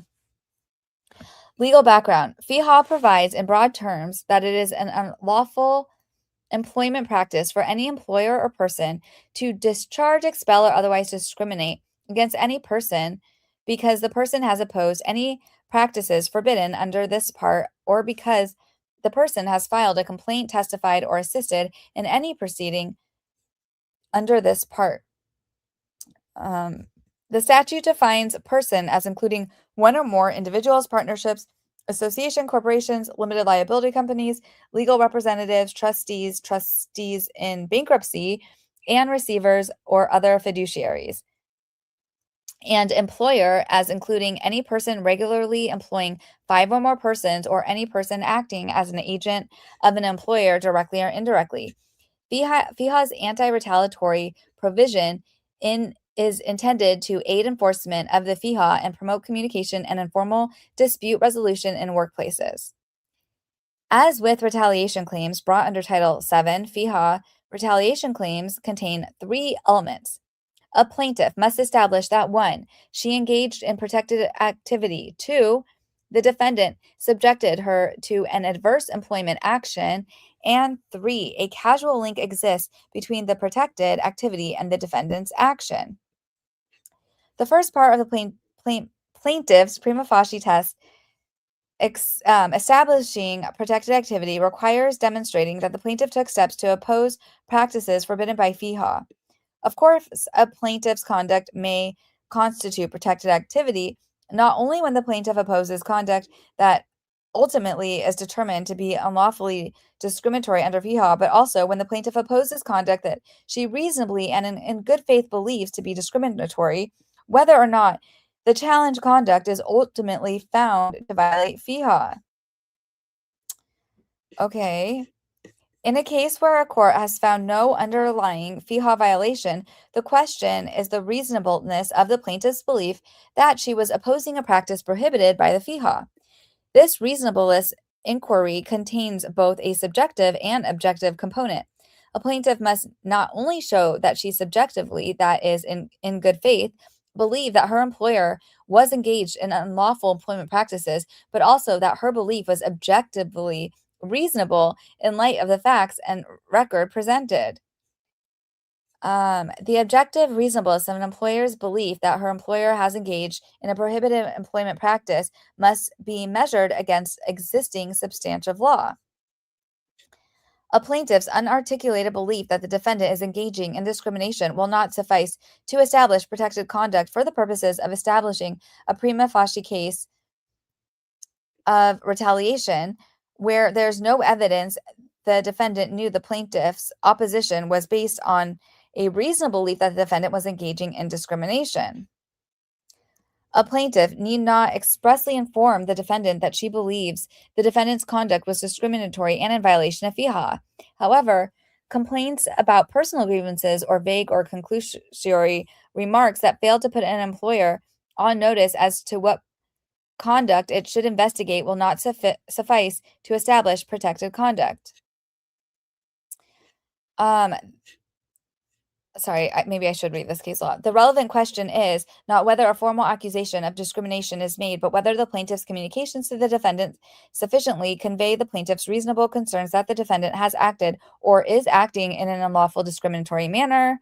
Though the plaintiff need not have invoked magic words in order for his complaints to constitute protected activity, he must have alerted his employer to his belief that discrimination, not merely unfair personal treatment, has occurred. The second part of plaintiff's prima facie test, the adverse employment action prong, requires the plaintiff's terms, conditions, or privileges of employment to be materially altered for the worse. Minor or relatively trivial adverse actions or conduct by an employer or fellow employees that, from an objective perspective, are reasonably likely to not do more than anger or upset an employee cannot properly be viewed as materially affecting the terms, conditions, or privileges of employment and are not actionable. On the other hand, treatment that is reasonably likely to impair the plaintiff's job performance or prospects for advancement in her career can make out a claim.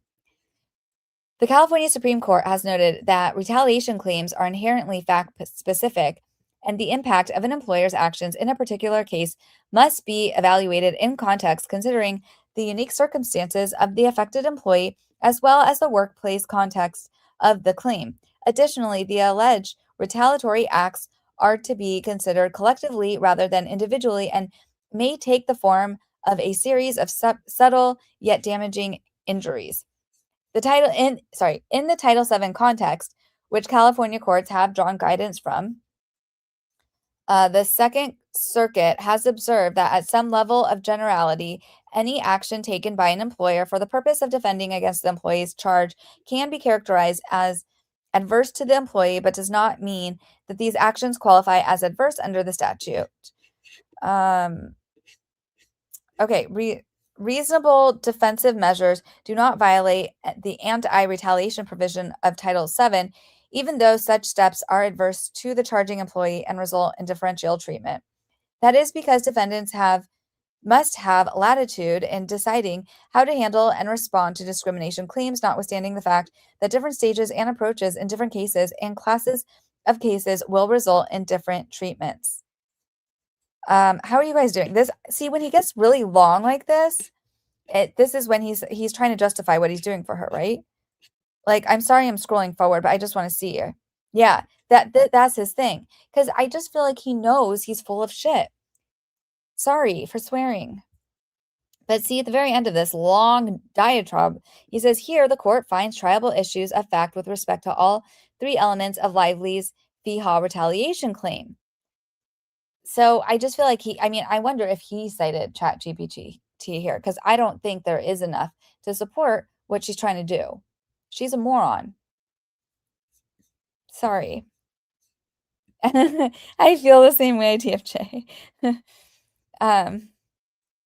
Thank you, Rose is Wild. I am Irma says, we are listening. Thank you. Yeah, he twists himself into a pretzel. He does. Or some would say Limen twists himself into a Limen pound cake. Kenny, oh my God, you're still alive. I just got done with dinner and headed home. Kenny, you gotta check your ex. I sent you a message asking if it was okay to put Limen pound cake in my thumbnail. So it's there, but I'll change it if it's not okay. But I give you all the credit, and everyone here knows that you are the person who coined Limen pound cake. And then Kenny says, I just had to pull over and get a spider out of my car. Oh my God. That is so scary. Are you in Australia?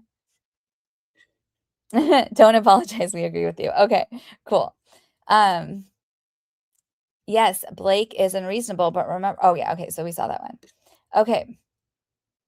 For sure, you can always do whatever you want. You don't need my permission. Yeah, but because that is what you coined. It's your thing, so I just wanted to make sure that was okay. And if you do see the thumbnail, I put 2 pound cakes as Lively's milk jugs. I thought it was funny. And I made Limen the Easter bunny because he delivered us these Easter eggs. Pam says, I feel he did these acrobatics because if he fully dismissed, she would immediately appeal, and he's hoping they settle to prevent her being able to do so. Oh, that's so smart. I think that's exactly right. I think you're right. I am Mrs. Limen pound cake. Yeah, y'all. And Kenny already has a chorus done. I heard her sing it. It's on her channel, her latest live at the very end. I timestamped it in the comments. If you want to see it, because our girl Kenny can sing. She can really, really sing. You're amazing, Kenny. We love you. Okay. So we are going to fast forward to, because this is protected activity. See, I don't want to read the things where he's saying that she gets the thing. Or should we read this? There is at least a triable issue. See, that's where he makes me mad here. Like, I want to see more of him calling her out like he did for that tiny little section. He did for like 10 pages call her out. not 10, but maybe like 5 pages. And then for like the other 50, he's just like saying that she can try these like little things. But I think Pam was onto something there, was that if he dismissed all of it, then she would immediately appeal. So this way he's like, oh great, he's giving her some scraps. He's like, here, settle this shit and get out of my courtroom. I need to stop swearing, but she just brings it out of me. I don't know what it is. Okay. I'm going to cleanse my mouth with some good tea. Hold on a second.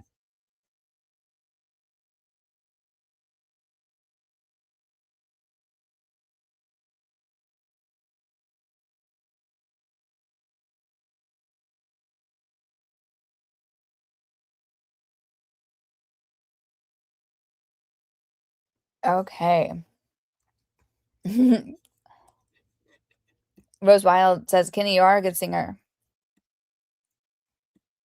Oh, Jen's happy place says swearing is a sign of intelligence. I really appreciate you saying that, because I actually was supposed to be working on a speech tonight, but I'm going to put it off till tomorrow for an event we have. But we have to do the run through on Monday, and the people on my committee to Save the Land were asking for money, and they told me, they're like, yeah, we do it. We're going to do a practice on Monday. It'd be good for you to write yours out so that you stay linear. They're like, you say good things, but you're not always linear. And I was like, okay, whatever that means. And I think they also want to make sure I don't say any of the naughty words, because I have it's hard for me to describe the people that are trying to destroy wildlife corridor with words, with any of the English language words. I can only think of like bad words for them. So it's going to be a lot of work. I'm going to hopefully do that tonight or tomorrow. But thank you. I appreciate you saying that. Let's get back into it. And Kenny also, I forgot to say, I should have said, Pam says, in that case, I'm brilliant. I swear so often. I love it.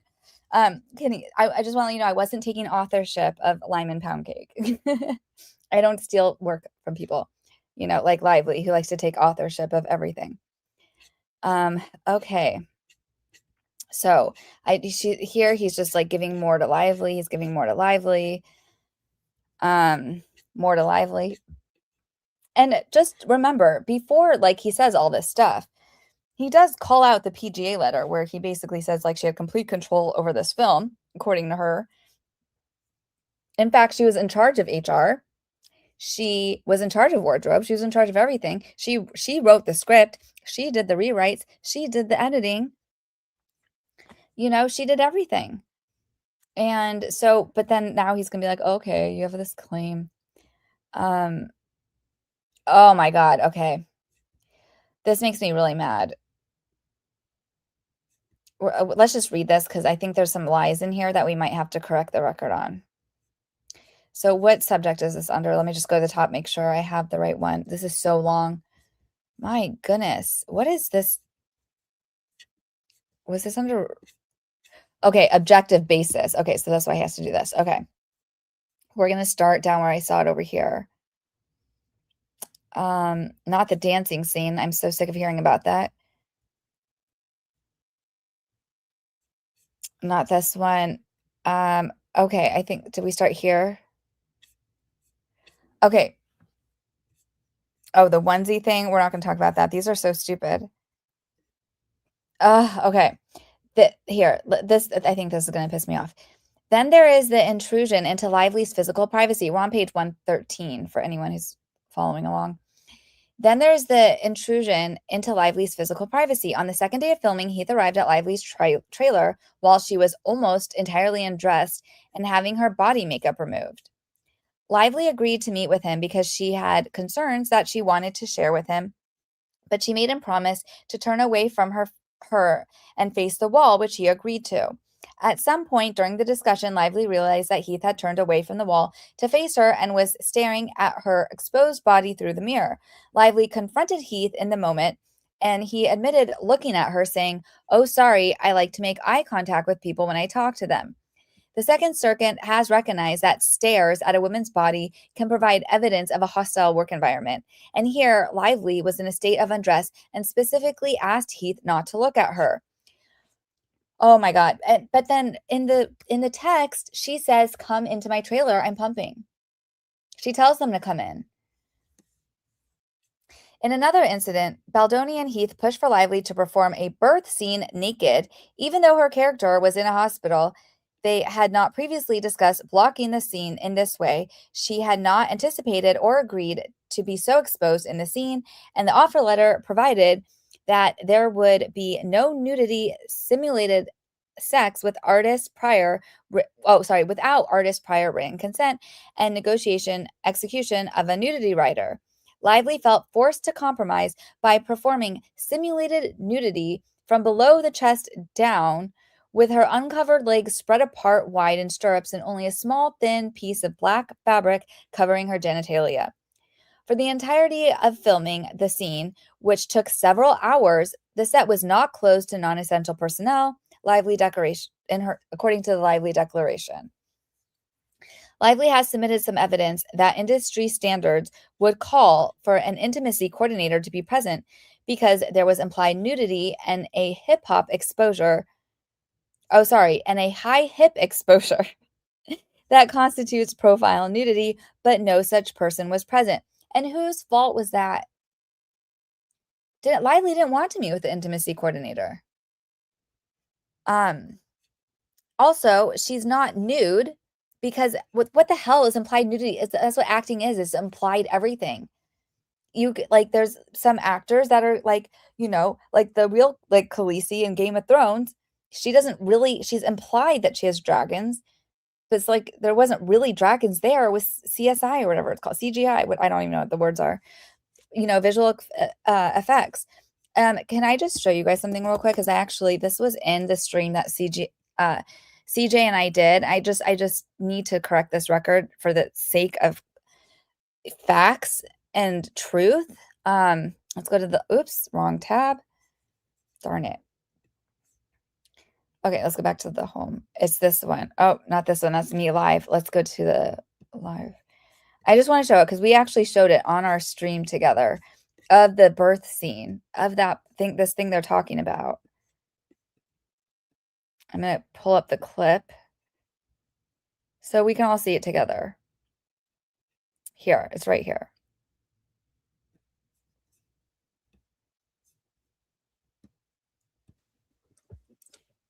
Thank you, Carol, for the tea. You're like, the tea's dropping right now. Where are the shorts?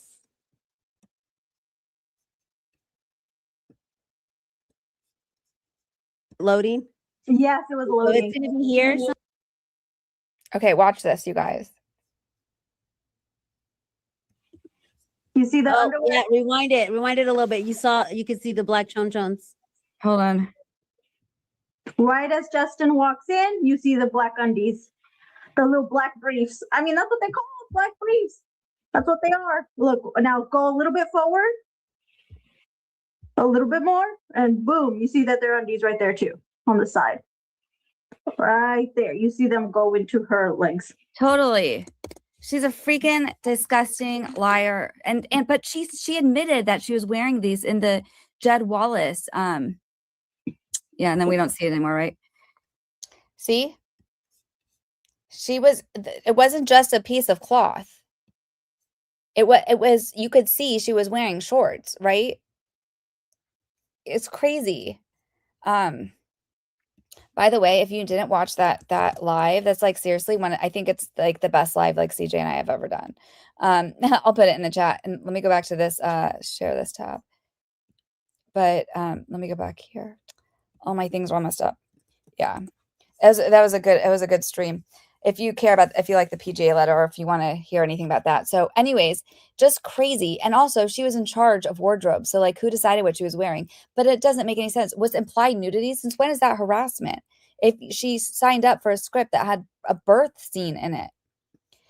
At another point during work on this screenplay and in discussing a sex scene in the film, Baldoni offered that he and his wife, oh my God, at the same time, and he asked if Lively and her husband do the same. Also, during the writing process, after Lively commented that she believed some scenes had become somewhat pornographic, Baldoni volunteered in the course of claiming that the scenes were not pornographic, that he was previously addicted to corn. Lively stated that she had never seen corn, and Baldoni later announced to individuals on set that Lively had never seen corn. It may be fair grounds for an author or a director to discuss personal experiences, including those related to sex, as part of the creative process. And the mere mention of sexual contact or topics in the workplace does not necessarily support a hostile work environment. But Baldoni's on-scent comment to crew members regarding whether Lively watched Korn bore no apparent connection to the creative process and singled Lively out in front of others in a way that could be interpreted as relating to sex and based on gender. I mean, Limen, how many things did he get wrong here? That's not what happened with this scene. They were they were talking about like the characters in the scene, and she said something along the lines of like she would be embarrassed like if they didn't do it at the same time or something like that. I mean, the fact that Limen, he should be sued for defamation. He's like getting these facts wrong and putting it in a court filing. It's so ridiculous. And so she's never seen Korn, and that's why she thinks giving birth is Korn. None of this makes any sense. There are other instances of alleged inappropriate behavior, including one in which Heath showed Lively a video of his wife giving birth. Oh, here we go. But it suffices for present purposes to concede that, drawing all inferences in Lively's favor, a person in her position could have understood the workplace to at times reflect a gendered and sexualized view of a woman and a disregard for their privacy sufficient to make it reasonable to complain about a hostile work environment based on sex or gender. That conclusion finds additional support in the fact that Lively alluded to many of these incidents in the protections letter, and the Wayfarer parties wrote that although their perspective differed in many aspects, they found most of her requests not only reasonable but also essential for the benefit of all parties involved. And to add to that, because she was holding the movie hostage, like with all these demands and terms, and like she was going to cost them, she had already cost them so much money, and she was about to cost them their entire movie. So they would play nice with her, and they're like, fine, whatever, these are stupid, we don't agree with your assessment, but like, sure. That's why the court need not consider whether the acts as alleged would support a jury verdict that the Wayfarer parties created a hostile work environment under FIHA. It is sufficient that it was reasonable for Lively to believe that they did. Okay. Noting that even if a plaintiff beliefs regarding SH are likely mistaken under FIHA, a retaliation claim might be sustained where the nature of the complaint reasonably falls within the statute's general purview. I got to see what you guys have to say. What do you guys have to say about all of that? Black briefs in the January 22nd hearing, Ezra said she was wearing a thong. I remember her saying that. I think you're right. And I think we have the transcript now, don't we? Yep, she's evil. Vegas here. Let's talk about anything but volleyball. What? Oh, were you at a volleyball match? Don't worry, we won't. I was listening to that live. Yes, she had black chonies on. Wasn't that a good live? I thought that was good. We really cover, and I think the PGA letter, again, I think that is the thing that sunk her entire case. And so I'm glad that CJ and I spent so much time tearing it apart. Hard to believe St. Blake hasn't seen Korn, right? I agree with that. I mean, she's never seen Korn, and her husband is telling Baldoni he wants to tattoo his perineum or whatever that is. Like, very strange. TJ, that girl, how does she describe something as Korn if she's never seen Korn? Good question. And can someone remind me what it was when she spoke at the child, what was it, like the child trafficking or something? About something about Korn? Didn't she mention it there too? Jill's like, that's it. Put her on the stand. I agree. Khaleesi said, what would Blake know Korn looks like if she's never seen it? It doesn't make sense. Irma says, isn't it crazy how a federal judge can spew such factual inaccuracies and downright lies? It is. Because he gets it so wrong. And Khaleesi says, but Blake has ever given birth? I don't know. I don't get it. Jen's Happy Place says, I think the judge is summarizing what she has claimed. Yeah. Okay. Yeah, I guess so. Because he's saying from her perspective and that it could still be reasonable. Teresa says Colleen's story had a major flaw. Ryle would have exhibited aggressive behavior much earlier in life after he accidentally shot his brother, but his sister had no idea. I'm going to have to go with you on that because I am not. Let me see. 'Cause I didn't read the book and I didn't see the movie. All I know is what's in the court filing. So, but I believe you. Drawing all inferences in Lively's favor is the key to Limen's judgment. He is not saying this is true. He's saying giving her the benefit of the doubt. It must be decided by the jury. Yeah, yeah, okay. I see what you're saying. Like that he's giving her the benefit of the doubt and everything. Christina, sorry, but going back to the end of what you're saying, but I get that. But when he said how, like, Heath came in, it's like he was leaving out the fact that she told him to come in, and then she told him, I know you weren't trying to cop a look, remember? But then she afterwards claimed he was gawking at her. So how is that reasonable? I don't know. It's like what she did do was change her story. And in my opinion, that's not reasonable. Deadpool is a pretty pornographic movie. Is it? I've never even seen that. Yes, Christina says she's listening, getting Easter stuff done, but she's listening. Well, I'm so honored that you're still here, Christina. I love you. And yes, thank you. You don't worry. We know you're here and I appreciate you. She put corn in the script. But if I do anything wrong, Christina, come in and stop me. Just kidding.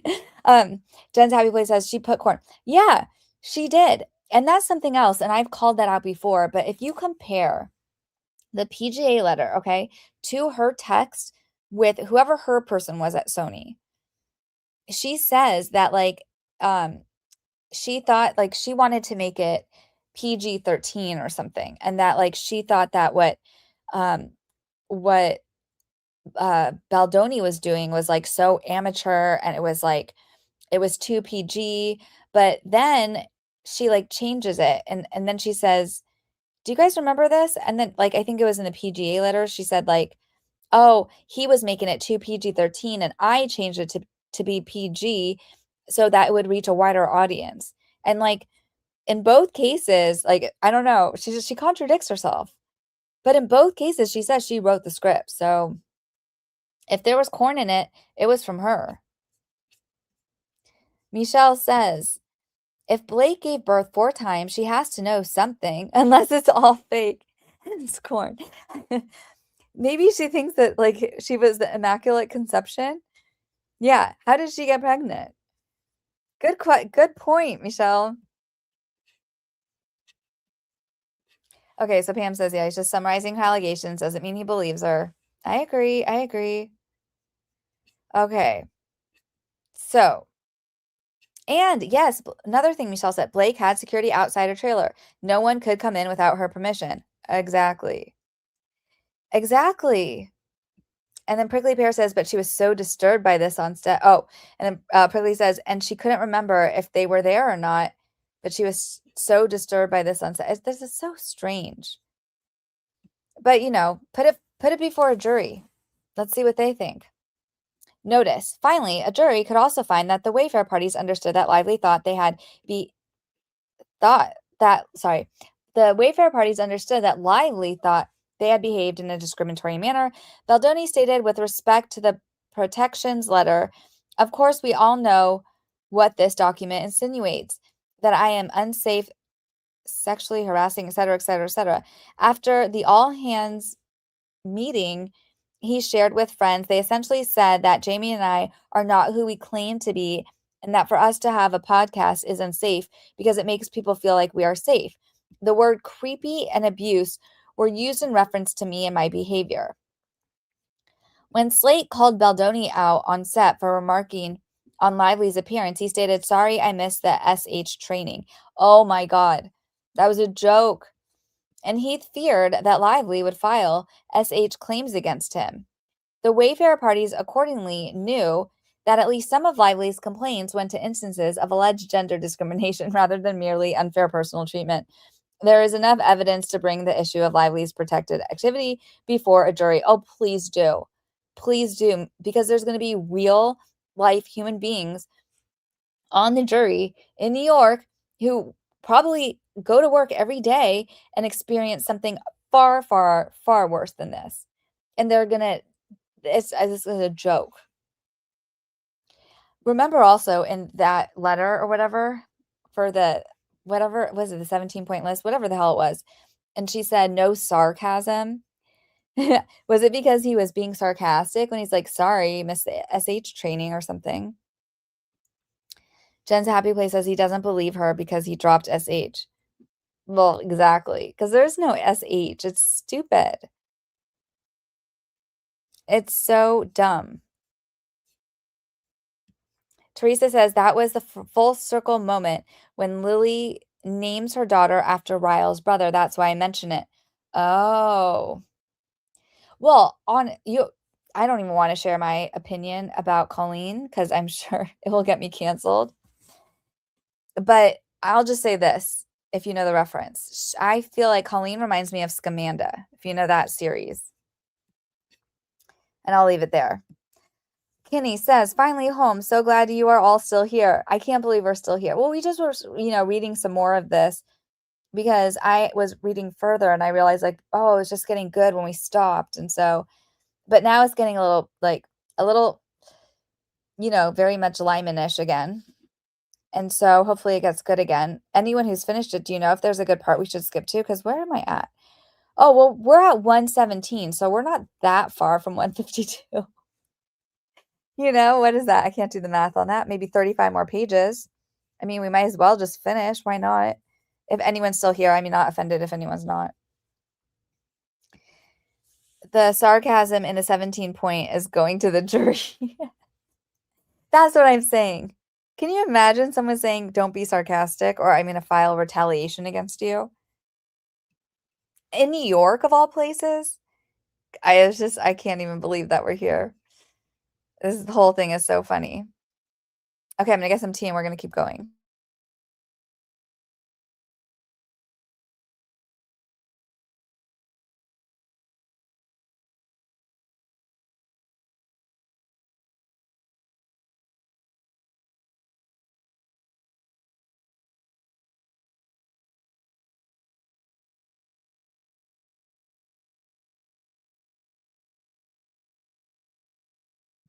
Oops. Also, someone wanted to say hi real quick. Hello, Mr. Ozzy. He has his head right here. Okay. We're gonna keep going. Oh, Pam says Colleen Hoover's writing is garbage. I'm not afraid to say it. So many ridiculous plot holes and unresearched characters. Unreadable. That's really funny. But then why does she have such a big following? Because a lot of people followed this book or read this book for some reason. Do you guys remember that? That was the whole thing with this movie, was that it already came with an audience built in. Lori's here. Oh, I love you, Lori. Thank you. Oh, Christina's here too. You guys are the best. Prickly Pear says, when I found out she was a social worker, I was so mad and worried about her past clients. No, who? Colleen was a social worker? I don't know.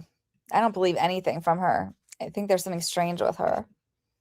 That ice cube, whatever she does, her Pepsi ice cube vodka things. Khaleesi says, I have not seen Blake's nudes. Wow. Prickly Pear says Colleen Hoover was a social worker. So she was a social worker and then she wrote books about DV. Well, you'd think that she would have a better idea of what DV is as a social worker. Maybe not. What state? I'm going to put a guess out there. Florida. Tell me if I'm wrong. Okay. Adverse employment action. There are also triable issues with respect to whether the Wayfarer parties took any adverse employment action against Lively. The main way in which Lively believes the Wayfarer parties retaliated against her is by concocting and executing a multi-tiered social manipulation plan to destroy her reputation. That allegation represents the crux of her case, so the court outlines it here in some detail. We have a footnote. Several of the other alleged adverse employment actions are too minor or trivial to qualify under FEHA. These include Baldoni's alleged huffy and dismissive response to being called out on set, and Baldoni and Heath's remark to Hoover that Lively was exhibiting narcissistic behavior. There is no indication that these actions were reasonably likely to adversely or materially affect Lively's job performance or her opportunities for advancement in her career. Yeah, it's called the First Amendment. They have a right to have an opinion and say she acts like a narcissist.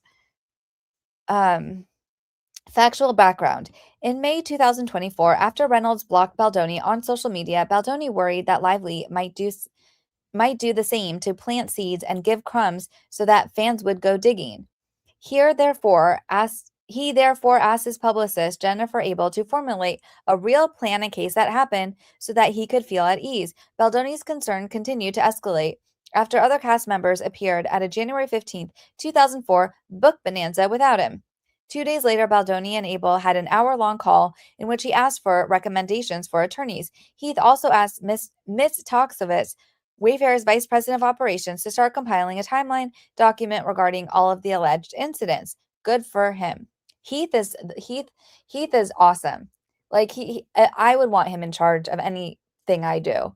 I don't care what it is. I feel like he has such a good mind for like foreseeing what's going on. In July 2024, Lively informed Sony that she would not appear in press with Baldoni. Tara Hanks, the president of Wayfarer, asked Wayfarer's publicist, Stephanie Jones, for recommendations for crisis communication teams. Abel also asked Heath to share with her the legal letter that was sent by Lively and her team per our conversation. We will go through point by point and draft context surrounding each situation. We can then flag what we are missing that would be helpful to arm us in case we need to refute any of these claims. Abel recommended Melissa Nathan and her firm TAG for the crisis communication role. On July 25th, 2024, Nathan and TAG Vice President Catherine Case met with Heath and Hanks for an introductory call, during which Wayfarer provided details regarding the protections letter and the incidents alluded to in it. Case's notes from that meeting state that Wayfarer was not going to fire offensive bullets but wanted to have a strategy. After the call, Wayfarer engaged TAG to ensure that they were protected against negative attacks. On July 31st, 2024, Abel texted Heath and Toxovitz that confidentially she was out to dinner with a friend of 12 plus years who writes for People Magazine, Fox News, In Touch, Us Weekly, and she is fully briefed of the situation and is armed and ready to take this story of Blake weaponizing feminism to any of her outlets the minute we give her the green light. She hates Blake, has heard the story before, and will do anything for us. Just FYI. Happy face. On August 1st, 2024, TAG discussed drafting a scenario document in anticipation of an inevitable story from Lively's team in order to desensationalize Lively's story by teeing up a friendly to run the day of or right before the premiere, someone who is covering the overall film of Baldoni saying something along the lines of, "Me and Blake had our differences, but I still respect her, so we can at least set the stage and can then give the rest of the background to reporters." So when the hit piece runs, it's not as if it's a big shock. Case sent Wayfarer and Baldoni a scenario planning document the next day. In it, TAG recommended certain messaging points, emphasizing both Baldoni's stellar reputation, including his history of activism and advocacy of and for women in Hollywood, and Lively's less than favorable reputation in the industry. The document also suggested that TAG explore planting stories about the weaponization of feminism and how people in Lively's circle like Taylor Swift have been accused of utilizing these tactics to bully into getting what they want. Nathan has testified that the document was not an approved action plan, but only a preliminary document for purposes of scenario planning, with each suggestion being only a possibility. I bet they never do that again. Minutes after receiving the document, Baldoni texted Abel that he was not in love with it, adding, "Not sure I feel the protection I felt on the call. Abel immediately shared this with Nathan, stating, I'm going to confidentially send you something he's texting me and Jamie on the side just to arm you before this call. I think you guys need to be tough and show the strength of what you guys can do in these scenarios. He wants to feel like she can be buried. Nathan responded, of course, but when we send over documents, we can't send over the work we will do or could do because that could get us in a lot of trouble. We can't write it down to him. We can't write, we will destroy her. To which Abel replied, of course not. But I told him that's the point of talking through. Nathan then observed, he has to look at it as an information document for us to be armed with. That's all. Imagine if a document saying all the things that he wants end up in the wrong hands. We can bury anyone. But I can't write that to him. I will. I'll be very tough. Nathan also sent an agenda to Abel for an upcoming call with Baldoni, which included discussing a more aggressive way to get ahead of this. On August 4th, 2024, Abel messaged Nathan that she was having reckless thoughts of wanting to plant pieces this week of how horrible Blake is to work with. Nathan responded same and shared that she had already off the record spoke to the editor of the Daily Mail because she's my friend and that she's ready when we are. Baldoni's talent agent wrote in a message that same day that Justin's crisis team was ready for a war with Lively and that they had all kinds of garbage on her. The next day, Nathan shared with Heath and Abel 2 quotes from digital teams that Tag uses to get the best results. Quote 1, $175,000. This will be for a 3 to 4 month period and includes website to discuss, full Reddit. Okay, so we all know this. Remember this? Full social account takedown, full social crisis team on hand for anything, engage with audience in the right way, start threads of theory to discuss. This is the way to be fully 100% protected. Quote 2, $25,000 per month, minimum 3 months as it needs to seed, same as above. This will be for creation of social fan engagement to go back and forth with any negative accounts, helping to change narrative and stay on track. Well, lucky for them that many of us do this for free. Nathan added that most importantly, the work would be untraceable.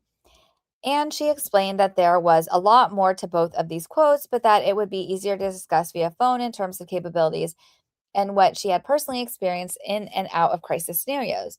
Nathan was at this point in touch with Jed Wallace and his company Street Relations, which had previously worked for Tag as a contractor in cases in which clients required social or digital remediation. On August 6, 2024, the film premiered in New York. Baldoni and Lively did not appear on the red carpet together. A Tag intern flagged a social media comment suggesting that Lively and Baldoni had not appeared in PR together because part of it is that they didn't want to romanticize Lily and Ryle by having them do a ton of PR together, and another comment saying that Baldoni was traveling with family. According to Shapiro Declaration. Kay's reply, okay, the comments are working excellent. That's all us, LOL. Did anyone find who those comments were? Do we know what accounts those were? Just out of curiosity. It's okay if not. At the premiere after party, Surowitz had a conversation with Baldoni and Wayfarer's agent, Danny Greenberg, which Greenberg subsequently reported to Giannetti. I am a little concerned about Steve Surowitz. He was really aggressive when I spoke with him. I've been texting Jamie to make sure he's managed and to make sure he speaks with me before doing anything nuclear. Greenberg sent a separate text stating that he had to dial down the billionaire at the premiere who was ready for serious battle. Well, yeah, because it's his money. And they were trying to take down his studio. And again, this was like their baby. It was like they were trying, they put like their heart and soul into Wayfarer to make movies for good. And this terrible person who they gave so many opportunities to for Blake Lively, they were paying for her public. They were paying for her private jet, her private transportation. And he was going to take down, she was going to take down the studio because they wouldn't let her take over their movie, their work, something he knows that his partner, Justin Baldoni, had he did research. He worked on this movie for 3 years before the movie, didn't he? Crazy. I'm just checking in with you guys because I'm getting mad. Asshole Media Jesse, how you doing? Says Blake only likes Colleen because Colleen can fit the entire width of a pork breakfast burrito in her mouth. And does she eat these burritos with her in the bathroom with the toilet seat up? That was disgusting. Unbelievable that Colleen was a social worker. She is cray cray, says I am Irma. Khaleesi says, I think the soda cubes was Colleen Hoover's best idea. I don't think it was just soda in those ice cubes, though. That's all I'm saying. I feel like there was something else in there. Prickly Pear says, I never read a Colleen Hoover book, but I can't blank on people that do because I totally read dumb and bad books, too. Yeah, I don't know. I just don't understand why there was such a big following for her. Did she have like another book series or something that was better than this one? Michelle says, and I do feel bad saying what I did, but at the same time, who doesn't want something ridiculously easy to read? Oh, is it easy to read? Is that why? Michelle says, I haven't heard Colleen's, or I have heard her books aren't very well written. That's nuts. Getting published is a big deal. Yeah. And Prickly Pear says, with the rise of e-books and self-publishing, it's not as hard as it used to be to publish books. Yeah, that's what I heard too. Pam says, Wayfarer should definitely send gift cards out to all these CCs. They should. But then you know what would happen? If anyone got wind of that, then Blake Lively, she would run with that and say that like somehow, that they were paying us.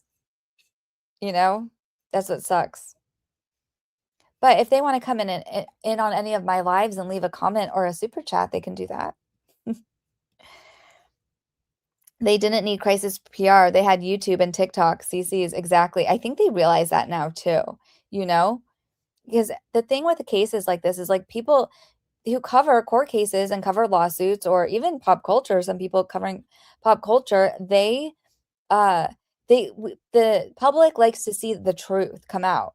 And this was so crazy between that New York Times article, which I know a lot of people believed. I didn't believe it because to me, I felt like, why is this in the press? Like, it just seemed like, and the things that she was saying that was like harassment, it seemed like bullshit to me. And then when Wayfarer came out shortly after with their version of it, and they're like, here's the receipts, here's the cherry picked text. I'm like, there you go. So yeah, again, they didn't really have to do crisis PR, but he probably never been in that position. And their whole movie was going to be destroyed, which again goes to show why would they try to take down Blake Lively, the star of their film, before the release of their film, like at the premiere, during the premiere of their film. That makes no sense. So her whole argument seems stupid from the beginning that they launched this PR attack on her. No, they were trying to protect themselves because they wanted to protect the movie too. Crazy. Steve Sarowit's deposition was fire. God, I wish there was just more time in the day because I would just love to just do a reading of that.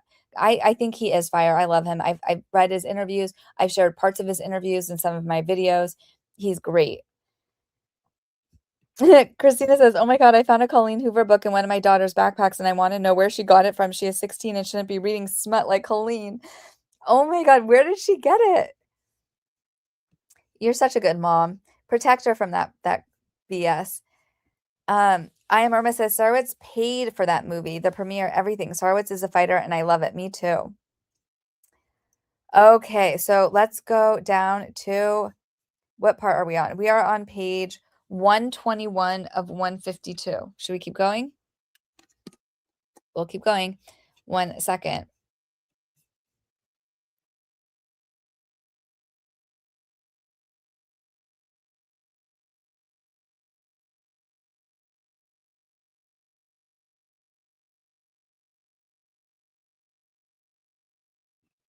Okay, we're back.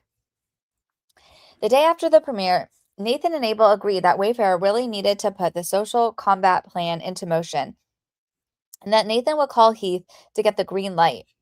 Case then sent Heath and Abel an email with the subject line social media digital remediation, in which she provided specifics regarding the work that the digital team could focus on, including boosting search engine optimization efforts and updating with new content to enforce SEO efforts, monitoring and directly influencing forums that are working against Justin and Wayfarer to adjust the narrative in real time and collate assets and background work in conjunction with Jen and her team, as well as tag PR.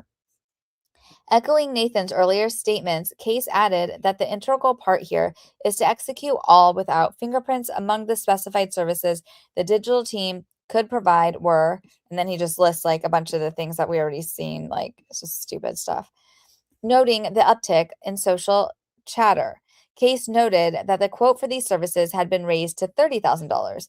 That same day, Case introduced Abel and Wallace via email. Jed and his team are absolute magicians. Jed Wayfarer would like to move forward ASAP with social digital mitigation remediation.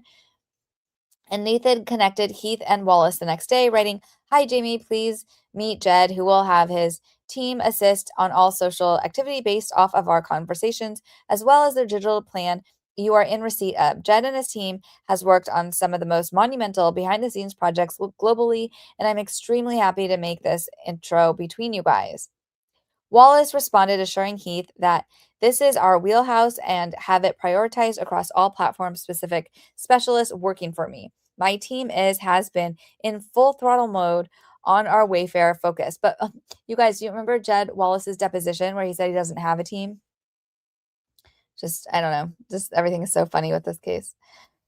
Thereafter, the Wayfarer parties made multiple references to Wallace and the work he was doing on their behalf. For example, in response to a content creator posting that Baldoni had on previous projects exploited the struggles of individuals facing terminal illnesses for his own gain, Case told Abel that they had flagged the creator to Jed and his team for more serious action on the social side. On another occasion, Case circulated a social media comment which stated Daily Mail broke a story saying Blake calling Justin abusive. I don't buy it. I think it's a way for her to get more control and attention of the movie. And Case remarked, "Thank the Lord for Jed." Case likewise stated, "Thank the Lord for social and digital mitigation, LOL." With respect to social media comment that it feels like certain people's PR team got ahead and leaked the story to the Daily Mail to justify them trying to take over the film. Shortly thereafter, Case wondered if they had Jed suppress the link to the Daily Mail article because she could not even find the story. She also remarked that there was extremely limited pickup on Daily Mail or Page 6 articles and that they had also started to see a social shift on social due largely to Jed and his team's efforts to shift the narrative towards shining a spotlight on Blake and Ryan. The record reveals that similar incidents and the record reveals other similar incidents and comments. On August 10, 2024, Abel reached out to the tag team, noting that it would be great for the digital team to boost a particular video in any way possible. Case responded, "We'll flag to them." And Abel added that she liked the video regarding Lively's problematic on-set behavior is now getting some viral attention. In the same message thread, Abel shared another link in case Digital has an idea of how to amplify it, and Case replied, "We'll share this as well." And at the very least asked for engagement in the comments. On August 13, 2024, Baldoni sent 2 links to TikTok videos, one of them by an individual who spoke positively about her experience of working with Baldoni on the film, and another which criticized Lively's marketing of the film as insensitive to domestic violence survivors. And Abel confirmed, "We have this, and this is what the digital team is amplifying." Well, can they amplify my stuff, please? Paging Abel. Just kidding. On August 14, 2024, Nathan circulated a screenshot of Daily Mail article entitled "Hollywood Villain," which branded Lively as a mean girl in light of a 2016 interview with journalist Chrissy Flaw, in which Flaw attempted to congratulate Lively on her recent pregnancy news by referring to Lively's little bump. A tag employee responded, "Oh my God, this is amazing. We should send this to Jed, right?" On August 18th, 2024, Baldoni asked Tag to boost 2 TikToks depicting Baldoni positively and one in which the creator explains that she is flabbergasted that with the huge audience Blake Lively has and all of the press interviews she's had, she doesn't once talk about DV. Abel responded, "Yes, definitely. Let's boost these videos," to which someone else replied, will let digital know. That same day, Baldoni noted seeing some Instagram comments on random posts defending me by people who are private with no followers and they feel like bots. And Nathan responded, I can fully confirm we do not have bots. This is not also what we do. Bots look fake to anyone. The other team is doing something very specific in terms of what they do. I know Jamie and Jed connected on this. Bots and fan accounts also run pretty organically by now with all the AI platforms and Google Analytics stuff itself. There is no bot army. That's a myth these days. Any digital team these days is far more intelligent to utilize something so obvious. Lively has also submitted expert reports that tend to support her allegations that there was an online campaign to manipulate public opinion and discussion against her. Professor Aaron Kulada, a professor of computer science at Tulane University, reviewed the posts and platforms discussed in the Wayfarers party's text messages and found of artificial content manipulation on both TikTok and Reddit. Among other things, Professor Kulada calculated the proportion of likes on the top comment of a social media post versus the number of total likes on the post as a whole. Wait, what? Portion of likes on the top comment. Okay. But that's how it goes to the top, is if it has the most likes. That's so stupid. Okay. Professor Collada found statistically significant and practically significant deviations from expected values for top comments on TikTok, expressing both negative sentiment towards Lively and positive sentiment towards Baldoni. Nearly all of the top comments with the highest top comment share in the period starting August 2024 either disparage Lively or praise Baldoni. Moreover, among the most unusual top comments were ones on posts that the Wayfarer parties internally discussed in text messages. Professor Kuloda, whatever his name is, also found multiple extreme statistical outliers in comment score patterns on Reddit, which point strongly toward a coordinated campaign. Professor Kuloda concluded that although the Wayfarer party stated that their campaign would be untraceable, there were clear online markers of inauthenticity suggesting a manipulation campaign. Dr. Dina Mazelin, the Robert E. Brooker Chair in Marketing at the Marshall School of Management and the University of Southern California, reached a similar conclusion. She observed a marked shift in the volume, the content, and the sentiment of online conversations about Miss Lively, consistent with the the defendant's orchestrated campaign as alleged by Miss Lively. My analysis supports the inference that manipulated online conversations seeded and amplified negative conversations, substantially altering online discord about Miss Lively, sorry. Her assessment revealed that 1, there was a complete absence of conversations echoing the manipulated Lively narratives in the scenario planning prior to August 2024. 2, there was a sharp increase after August 2024 in both the share of conversations endorsing the manipulated Lively narratives and the overall volume of negative conversations. And I just have to pause here. And I know we all know it, but again, in August 2024 is where the marketing genius, Blake Lively, decided not to walk the red carpet with her co-star, as if that wouldn't lead to speculation. And then once people dig in and they find stuff, then of course they find that this is a raging psycho. And then they see all her terrible marketing. They see all the small following of this movie who were turned off like before the premiere just by the marketing of it, with the alcohol and the hair products and the fact that her interviews were terrible. And then you find the Christy Flaw video. And at that point, this is all Lively's doing. So whoever she hired, it just shows you can pay anyone to say anything. Anyone could be an expert. I mean, just crazy.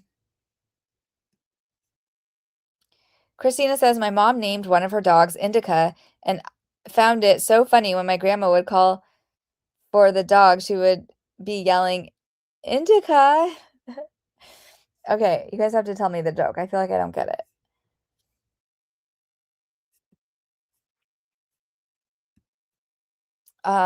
I am Irma says, Bulletin, how much do they pay those experts? If she can pay her attorneys to lie on her behalf, of course it's easy to pay for those analyzers to lie. And also, I hope he references Wayfarer's expert, who seemed far more like reputable and knowledgeable. He did an amazing report. Was it called the Brohard report or something? I need to see what it was called. I really want to know if Dr. Darvo has seen all this discovery that Blake Lively held back, and if she stands by her reports, especially the PGA letter. You mean that was her name? Her name's also Leslie, right?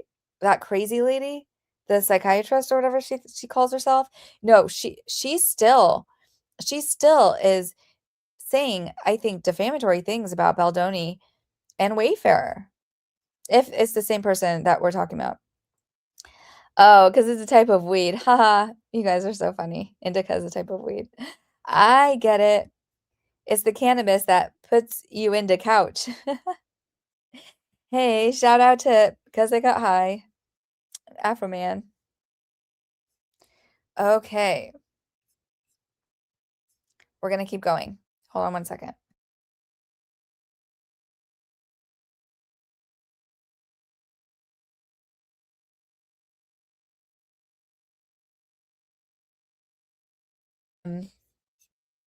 No, Dr. Darvo is one of the expert witnesses.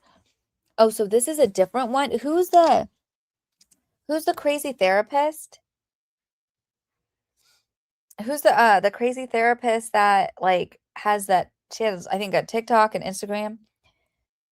Is she one of the witnesses? I would sue her separately, to be honest. Wow. Well, I'm glad I don't know what Dr. Darvo is. Oh, Dobson. That's who it is. Dr. Dobson. Yes. Leslie Dobson. That woman, I mean, how does she have a license to practice still? She's insane. She was on Blake's witness list. Because why? Was she on set or something? Probably not. Michelle says, isn't indica in the couch? That's what Khaleesi says. You guys are the resident experts on this, not me, so I'm just gonna take your word for it. Yeah, she is a psycho. I looked her up though, and I think she still has her license to practice, which is really scary if you ask me. Okay. Lively argues, and we're on page 126 of 152. Lively argues that the Wayfarer parties have taken steps to harm her reputation in ways going beyond the digital campaign allegedly executed by Wallace. From May 1st, 2024 through July 2025, TAG communicated directly with certain individuals who seed, generate, create, or influence social media content or provide related digital services, including Billy Bush, Andy Signor, Candace Owens, Perez Hilton, and Sage Steele. For example, Nathan messaged Hilton that he was in her circle of BF trust and that she would be happy for him to say this. And you can say, with Hilton responding, "We'll get on these later." On another occasion, Freeman started a group chat with Steele, a former client of his, explaining that Steele is on copy. In order to use her, we need to start with a video that can go viral.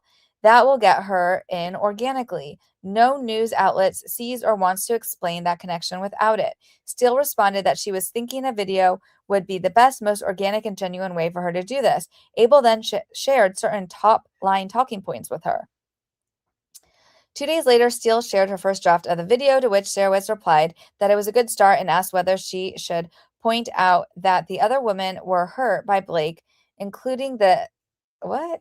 Oh, that other women were hurt by Blake, including the assistant director and editors, and the wives of the men Blake falsely accused. Yeah, that's a good point. Steele responded that she could add many women who are part of the production, but that she was not sure she should go too much deeper there based on trying to make it look organic, like she doesn't have too much insider info. Heath, Abel, and their attorneys provided additional feedback on the draft video. Steele subsequently posted a video titled "Shame on Blake Lively." TAG also indicates that it has communicated about Lively and Reynolds with approximately 20 media outlets, including the Daily Mail, People, Us Weekly, and Dumas. I can't even say that. Dumas? Is that how you say it? For instance, on August 13, 2024, Case, Nathan, and other TAG employees discussed working with a Daily Mail reporter about a story detailing the whole PR debacle behind the scenes, including the following talking points. You have a film where a serious subject matter not only being promoted with the focus on flowers, clothes, but a PR campaign distracting audiences away from important messaging to play out a high school fight between two stars. Why would Blake allow this to happen? How could she? What is she thinking right now regarding her team? And did Blake's ability to relate to regular people what they want to see just slight her big moment? Case responded yes to all. And also, let's bring in the fact that she promoted a hair care line and her own drink brand as part of the promo. A tag employee stated that the article could be framed such that it's not so obviously placed. And when they asked whether the story could run, Nathan responded, yes, let's go. A story by that reporter ran 1 week later, highlighting that Lively has come under fire for aggressively marketing her personal projects, not just her hair care, but her drink company, seemingly on the back of a film dealing with domestic violence. You guys, because what doesn't go better with domestic violence than alcohol? Plus, how does she have an alcohol company if she doesn't drink? Doesn't she not drink? Whatever. Lively contends that the effects of the smear campaign have been devastating for her reputation and career. Professor Ashley Humphreys, a professor of integrated marketing communications at Medill School of Journalism and professor of marketing at the Kellogg School of Management in Northwestern University, calculates a conservative estimate of over 176 million online impressions, calling Lively a bully, mean girl, and tone deaf in the wake of the digital campaign. Polling from between June and September 2024 indicates a 30% increase in negative attitude towards Lively. Professor Humphreys determined that the retaliation campaign promoted specific identifiable frames associated with Miss Lively, and these became widely circulated during and after the period of the campaign. They became the lens through which the general public integrated new information and had a lasting negative impact on Miss Lively's reputation. Hi, Ozzy. The reputational effects have been particularly severe given the nature of Lively's profession, which places a heavy emphasis on personal and professional marketability. When it was first announced that Lively was cast in the role of Lily Bloom, the novel It Ends With Us went back to #1 on Amazon. At the time, Baldoni believed that Lively had a sterling reputation, was well liked by fans, and was the kind of person who could help drive box office success.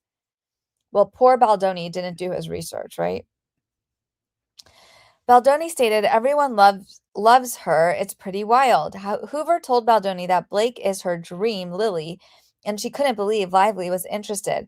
Following the success of the film, Lively was on track to command not only a significant increase in her compensation moving forward, but just as importantly, if not even more, a significant rise in her opportunities to follow with great filmmakers with studio films. Generally, in the business, when you have a movie that opens #1, the phones are ringing off the hook with incoming opportunities and offers and meetings and etc. and so forth. That did not happen here. Since the film's release, Lively has instead suffered a marked decrease in her interest in her acting services, and she has received no meaningful or real offers. I mean, because it's a miracle that they got this film to be #1 with her. I only saw the clips that were posted on the Dropbox for the filings. Her acting was terrible. Why does her hair look like that? Everything. Oh, I don't know. And all of her interviews were bad after that. They saw how she treated other people. Like this had, I don't know. Analysis. The Wayfarer parties argued that they took no adverse employment action against Lively and that their actions were instead reasonable, intended to protect themselves and their reputations from unfair and false attacks. Lively responds that they engaged in a coordinated attempt to attack her and her character and destroy her reputation in ways extending beyond mere reasonable defensive measures. At this stage, the court need not and may not pass on whose account is more credible. The question is whether Lively has provided more than a scintilla of evidence to support her claim, such that a reasonable jury viewing the evidence in her favor could find that the Wayfarer parties took adverse employment action against her because of her protected activities. The evidence here viewed favorably to Lively passed this test. Oh my God. He quotes a bunch of stupid case law. I'm not even reading this. This is so stupid. What do you guys think? Sorry, I just need to check in with you. It keeps me sane. because sometimes reading this, I'm just like, what? All they need is a scintilla of evidence now, a scintilla. Because to me, there's overwhelming evidence to the contrary. Didn't she cute fake H report? Yeah, she was that Dobson one was the one who she sent that fake HR report. I want to know, did she write it? Where did she get that from? And then she sent it to people like, didn't she send it to like Dana and Zach and stuff? Maybe a doctor like Dr. Phil. Kirsty is on the list. Oh, she is. Rose Wild said she claims someone from Sony gave her that HR paper and some other stuff. Did we ever find out where that came from? Or was that the last we heard about it? Roses Wild said, I do think it will turn out to be someone that fed her false information. I don't know if it's Blake's camp, Colleen, Sony, Leslie, Stephanie, but one of these people. Oh my God, imagine it being Stephanie. Pam says, probably Ryan's assistant. Oh, moi. It's du moi. Yeah, you're right, Khaleesi. Thank you. Roses Wild said, she says they don't drink, but they test out their alcohol flavors all the time at home. Well, that's funny. Roses Wild said, I think it's like she doesn't have nannies until 8 of them walk into the room.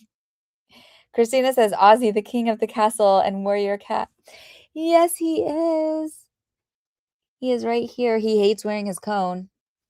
And he hates when I give him medicine. He just keeps spitting it out now. But like they said, he has to keep taking the antibiotics. Okay, so Prickly Pear says, Dr. Jennifer Frade is a psychologist and coined the term DARVO. She wrote an expert report for Lively. The evidence that Blake Lively gave her to write the report was skewed in Blake Lively's favor. Yeah, that's typically how it is. Which is why, then when they're cross-examined on the stand, they look ridiculous half the time. She looked tired in the movie. Yeah, she did. And she was in charge. Like, she's the one who, did you guys see that?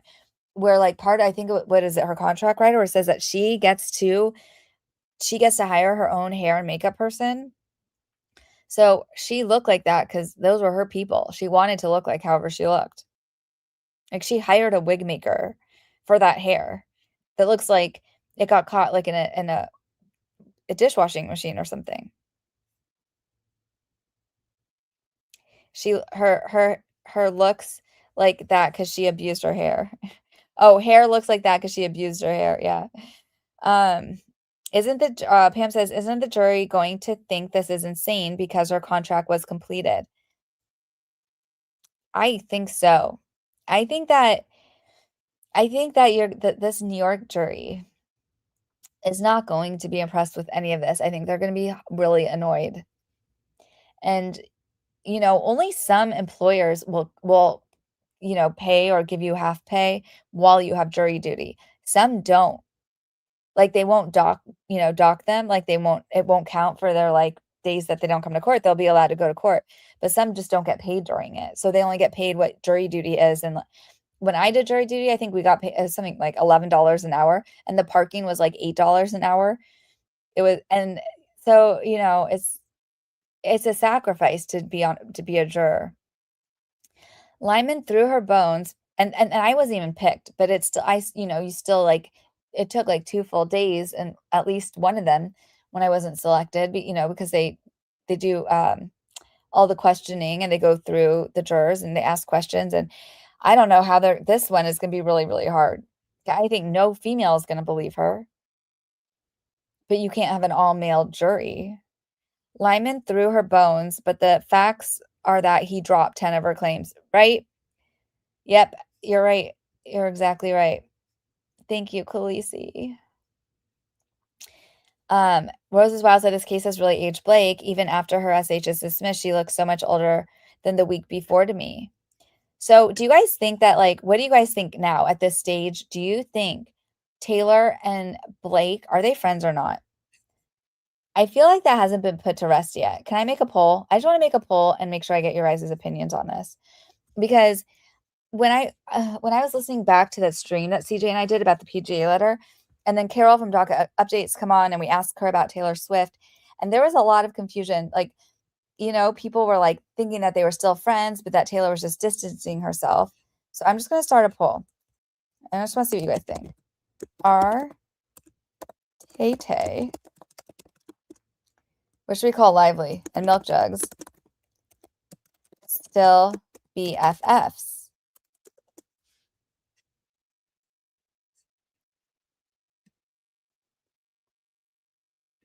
Okay. You guys tell me. Did that go through? Can you see it? Okay. Lori says, I don't care if they are or not. They deserve each other. You know what? Mic drop. I guess that kind of ends that discussion. You think they're friends, Roses Wild C? Hey, C, how are you? Good to see you. I am Irma says, Blake's team is in settlement talks. They talk a lot of crap. But the fact that 10 main claims were dismissed means she has no shot in court. Yeah, but they're still going to go to court. I think that she'll still go. Do you think that her lawyers will really actually tell her no? Like, I feel like these like Lively and Ryan don't have no people. They only have yes people around them, you know? Okay, good to know. Prickly Pear says jury duty in New York is $40 a day. Wow. Is that like the highest in the country? Well, never mind. Maybe for some of them it is worth it to do jury duty. That's great. Okay, so did the poll go through? Did it? Yeah, it did. Okay, cool. I can sort of see it. Do you guys see it?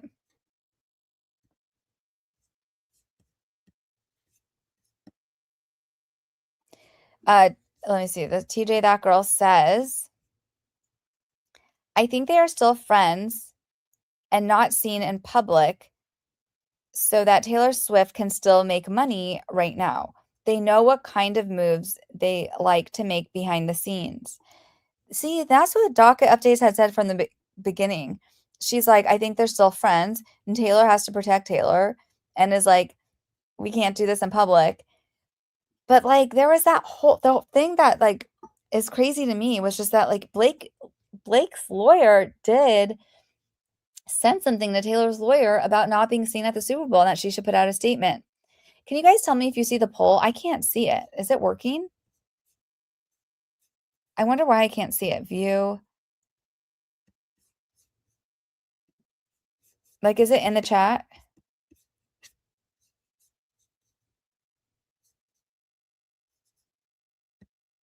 Uh-oh.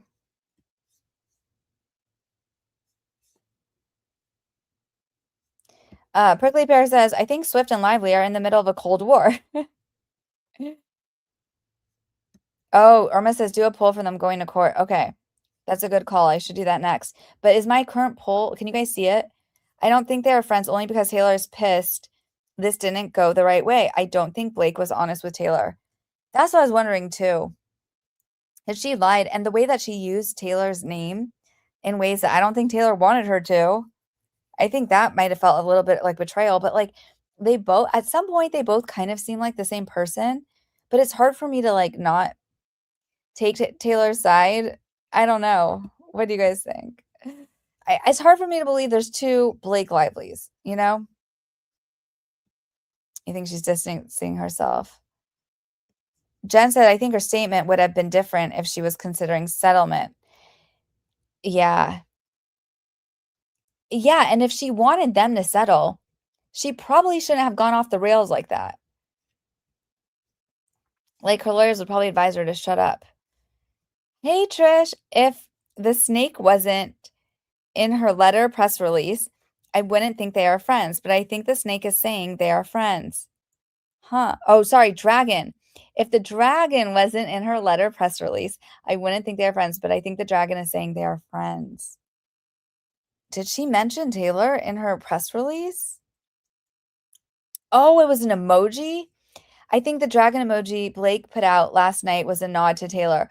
You guys are so smart. I get it now. I get it. Okay. So she had a dragon emoji in her, oh God, in her Instagram rant. And then that's a nod to Taylor. Blackmail. Okay, you guys do. You guys see the poll? Okay, so Yes, there are 14 votes. Okay, so you guys vote. It's pinned at the top of the chat. Why isn't it working for me? I can't even see. I'm the one who made the poll and I can't see it on my YouTube. Okay, cool. So thank you, you guys. You can all see it. 64% say they're friends. Wow. Okay, you guys are smart. Very interesting. You guys, in what world is it acceptable to take 20s of thousands from a fan to pay to see you in a concert? Yeah. Yeah, that is, well, I don't know. ABE thinks the dragon emoji was for SEO purposes. Okay. Okay. But it was on an image. It wasn't like, oh, maybe because the way it's typed up in the reports. I don't know. Because it wasn't like she wrote it out. Like she just put an image of it. So does SEO pick up the words on the image? Weren't they like, didn't she post them like little images? I don't know. Okay, we're going to keep reading. Should I close the poll? You guys all voted? Okay, I'm ending it.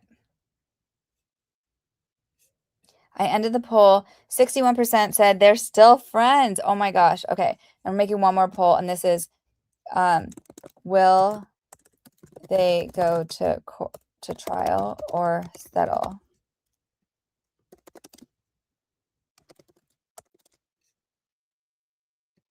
Okay, we have one more poll for you guys to vote in. I'm excited to see what you guys say here because I think the chat, trust the chat. You guys know what you're talking about. All right, shall we keep reading? We have 22 pages left. That seems like forever. Hold on, I need to get another drink.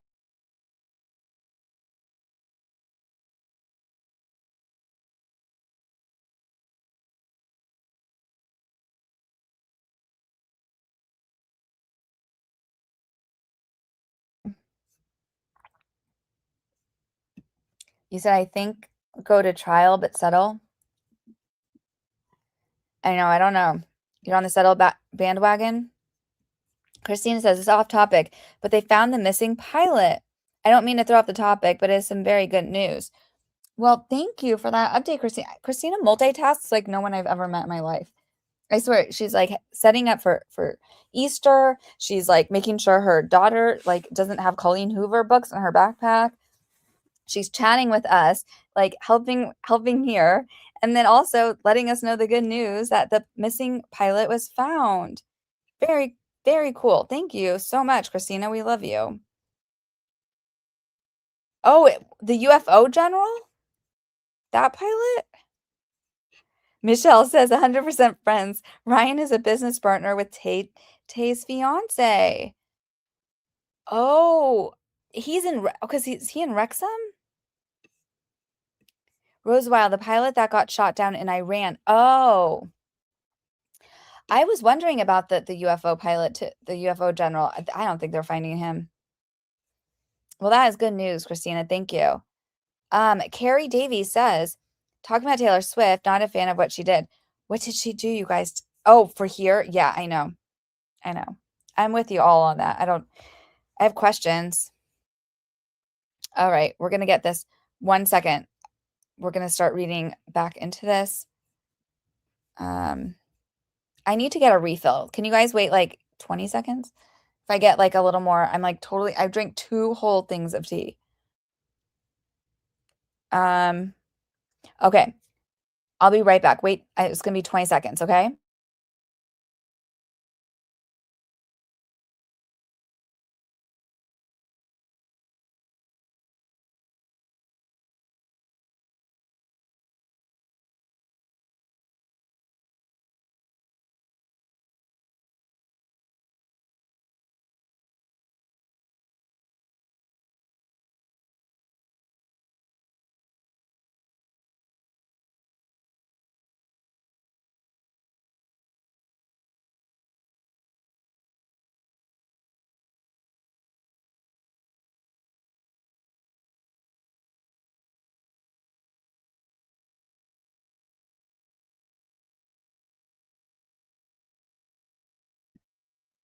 Okay.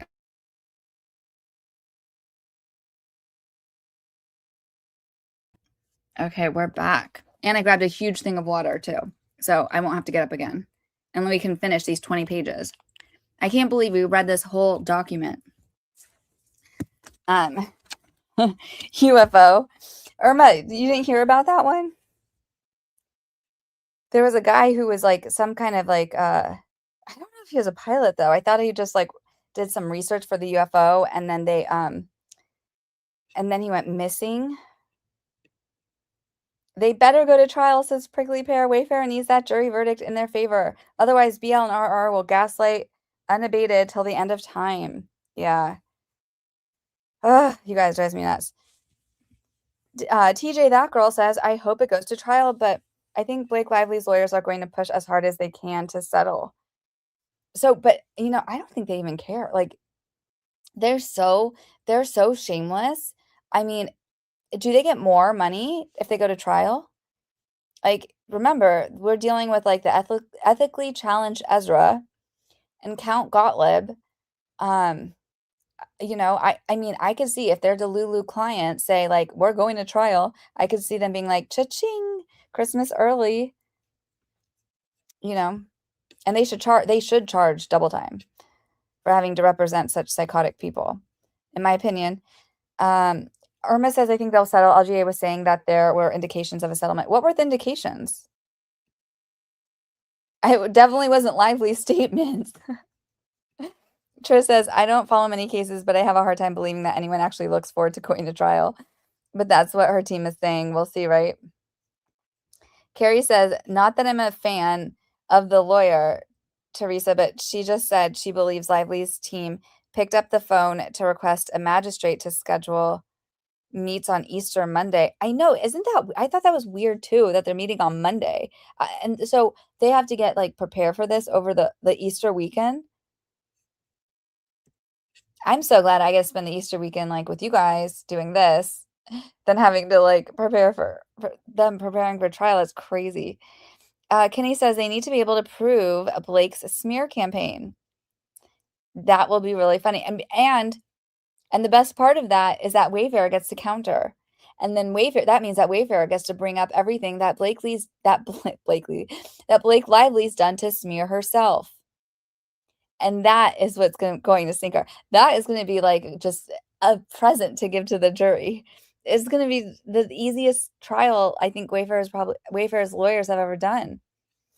And I saw a really good clip from Megyn Kelly where she said, you know how she said how she hired Brian Friedman after like basically they were his client was suing her originally, and she thought he was such a like a jerk. And then like when he did her deposition, she's like, he's actually really smart, and we actually ended up bonding in the deposition. And she's like, and I never want to be on the opposing side of him again because he's so good at what he does, and he's not shaken at all. And she's like, so that's who's going to be questioning, like that's who's going to be doing the oh god, what, I just lost the word, not the questioning, but what's the other side called, whatever. Crossing. He's going to be the one crossing Blake Lively. And like for anyone who's able to be in New York for this trial, I think that's going to be like amazing to watch. Like I wish I could, I can't, but I'm going to rely on everyone who can. Trish says, DFJ, he was the most knowledgeable person in the US about he was the most knowledgeable person in the United States about UFOs, and he's missing. Rose is Wild, correct me if I'm wrong. Am I gonna have to cover that case? That seems a little suspicious. Why can't they find him? They're gonna gaslight no matter what happens, and that's so true. So true. TJ, that girl says, Manat already lost the Drake case recently. I don't think they want another one. Yeah, they're piling up those losses. Christina says the one thing with settling is that they can come to an agreement to never speak about each other or what happened again. You can't get that in a trial. Okay, that's true. But you can't negotiate with terrorists. These are terrible people. And I don't care what they sign saying they'll never speak of it. They will, or they'll get other people to. You know they will. You can't settle with them, in my opinion. So, just allegedly. Michelle says, DFJ, why can you go to Justin's case if it happens? Honest question. Why can't you go? Or why can't I go to New York? Oh, I can't. Well, because I can't leave here right now. And because I think it's going to be in May, right? It was supposed to be in May next month. CJ, look at you. How are you doing? Happy Easter. Yeah, I am staying on Blake's neck. I am. We did a poll, and do you know that most of the chat still thinks that Tay Tay and Milk Jugs are friends? Well, 60% does of the chat does. And what's the current poll? How many of you guys think this is going to trial? Thanks for the support. Appreciate it. Well, we were finishing reading this. We only have 22 pages left. It just kind of like hurts the brain. It's really good to check in with the chat because it's like it's so exhausting that he even has to like flesh out everything she says, but it is reassuring to see like what the jury is going to be left with, in my opinion. Tiffany says they are terrible humans. They are. They are. I am Irma says, I will attend if it happens. I'll take a couple of weeks off from work. Rose's Wild says, weird DFJ left his watch, his glasses, his wallet behind too when he went walking somewhere. All right. Rose's Wild, I mean, we're going to have to do this. Like you've convinced me. I'm going to have to. So next week when we do the Laticia Stauch case, we're gonna do an update, catch everyone up to speed on that since she's getting a retrial, and that is going to be streamed, and that is going to be a crazy case because her last one was crazy. So we'll have to do that, and then I'll have to look into this UFO disappearance because that's insane. Oh yeah, CJ, did you see this? Christina says, CJ, I was so excited to see Brett Cooper talk about you and say how much she loves your content. Well, who doesn't love CJ's content? She's a rock star. I told her. She's like a huge part of this case. Your fact, dude, he may have some fact wrongs. I'm fact checking him. I believe that too. Some of the chat was saying like he's trying to show it from like her side when he was presenting the claims. But yeah, some of it I felt like it was a little inappropriate the way he presented it, to be honest. Like the part about the Jamie Heath, he leaves out the whole part where if he's saying it from her side, he leaves out the part on Lively's side where Lively invited him into her trailer, and then Lively admitted that she knew he wasn't trying to cop a look. So why, the way he frames it, I just can't deal with it. Okay, we can do this. We got this. CJ says he said Jed Wallace sent out the bump video. I'm like, where was that in the evidence? Did he say? I felt like they said that they were amplifying it for some reason, but that happened before the New York Times article. So that was before he was even here. That's what I don't understand. Like the time that they need a map. Someone needs to give them a map, CJ. CJ says I'm waiting and some friends to watch with them, so I'm only hanging for a bit. I came in when DFJ started getting spicy. I love it. Was I spicy? Well, good. Okay, we're going to keep reading this. Hold on one sec, you guys.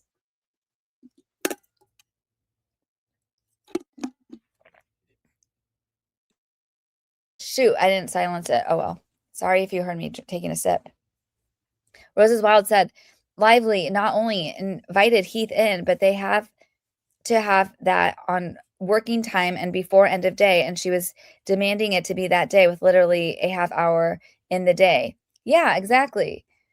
Immediately stripping down to a thong after knowing that and demanding it to be that day. Yeah, she set them up. She entrapped them. It was entrapment in my opinion, and I stand by that. All right, let's keep going. To be sure, much of what Lively complains about is not actionable. The Wayfarer parties were entitled to engage public relations and crisis management specialists to protect their reputations. They cite some case law. Okay. Just as no reasonable employee should expect that the employer defendant would simply surrender in the face of litigation, a reasonable employee in a public-facing industry would not expect an employer to refrain from hiring crisis communication professionals to be protected against negative attacks. The Wayfarer parties were also entitled to prepare responses to the protections letter and the accusations that it implied. That included the right to assert that the claims against them were untrue or misconstrued and that Lively could not be credited. It also included the right to convey to the viewing public reasons why Lively's account could not be trusted, including pointing to evidence that Lively had ulterior motives for making claims of harassment and that she did not believe the claims she was making. Well, you got something right there. Can you guys still hear me? Okay, good. Furthermore, Lively has cited no support for the proposition that a person publicly accused of serious misconduct cannot use proxies, both disclosed and undisclosed, to defend him or herself. For example, it was permissible for Baldoni to request that the digital team boost certain videos which he believed were favorable to his image, and for Tag to work behind the scenes to emphasize his stellar reputation among colleagues and industry peers, including the fact that he was a longtime activist and advocate for women in Hollywood, and to tone down inflammatory allegations against him. The Wayfarer parties similarly would have been within their rights in elevating stories that would cast doubt on whether Lively was a credible reporter of the events that occurred on the set. However, certain conduct, at least arguably, crossed the line and is sufficient to preclude summary judgment. There are limits to the response that the accused can make in response to claims of harassment. There comes a point when the accused stops simply defending him or herself and starts taking action that a reasonable jury could view as retaliation for the fact that the accuser had the temerity to make the accusations. There is an important difference between defending oneself on the one hand and threatening, intimidating, and otherwise interfering with someone's right to pursue a discrimination claim on the other. In McSweeney, this court explained that one reason why the publishing of a letter did not qualify as an adverse employment action was because the letter cast doubt on plaintiff's allegations and not on plaintiff's performance as an actor or reputation as an employee in the entertainment industry. Here, certain conduct could be construed as directed not at Lively's allegations and at undermining their credibility, but as an attack on her professional reputation and livelihood. The Wayfarer parties planned a public relations campaign that included as a key messaging point the fact that Lively had a less than favorable reputation in the industry spanning decades, and that production numbers lost their jobs due to Blake Lively's takeover. There is evidence from which a jury could find that the Wayfarer parties planned more aggressive action, not only to destroy Lively's accusations, but to destroy her and her career. Nathan told Abel, among other things, "You know, where we send over documents, we can't send over the work we will or could do because that could get us into a lot of trouble. We can't write, we will destroy her. Imagine if a document saying all these things that he wants ends up in the wrong hands.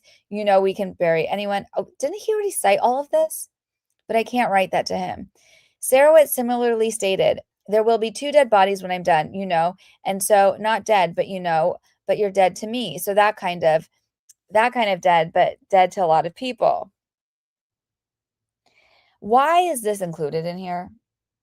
Why is Claire Ayub's thing included in here? Oh my God. That's so taken out of context. The Wayfarer parties assert that even if they contemplated taking offensive action against Lively, they never ended up doing so. But a jury is permitted to infer that when a party plans after deliberation to take certain actions, the party has engaged in that action. It is fair to presume that the Wayfarer parties did what they said that they planned to do. Okay. There is also some direct evidence that the plan to destroy Lively and her career was put into action. In addition to boosting videos of himself, Baldoni requested that the digital team amplify a video criticizing Lively as insensitive to domestic violence survivors. There's also evidence suggesting that Tag sent to Jed the little bump video. That's what CJ was just saying. And a Daily Mail article entitled "Hollywood Villain," which branded Lively a mean girl. These are 2 examples of what Case described as Jed and his team's efforts to shift the narrative towards shining a spotlight on Blake and Ryan. The record further supports the Wayfarer parties working to place all kinds of garbage on Lively in traditional media outlets. Case and others pitched a story to Daily Mail reporter focused on Lively's supposed marketing missteps and posing questions such as, why would Blake allow this to happen? You guys, is it just me? He's repeating all of this. He just said all of this. Why would Blake allow this to happen? How could she? A jury could find these efforts were proactive and in line with Baldoni's desire to feel like Lively can be buried. Wallace and Tag deny that they took proactive measures. Wallace has testified that Street Relations has only minimal digital capabilities related to observant monitoring and that it does not do anything as far as action in the digital space.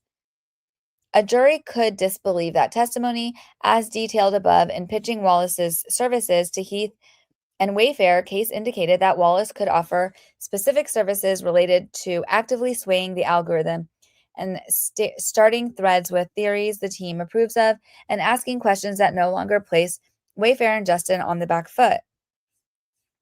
Wallace has sent similar scopes of work to other prospective clients.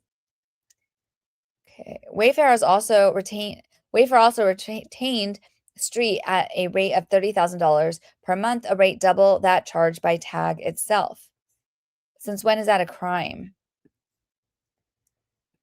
A plaintiff cannot carry her burden at trial simply by calling into question the credibility of witnesses who have testified against her. However, Lively has come forward with affirmative evidence supporting her claim, both with respect to the Wayfarer parties following through on their intent to spread negative content about her, and with respect to Wallace's technological capabilities in doing so.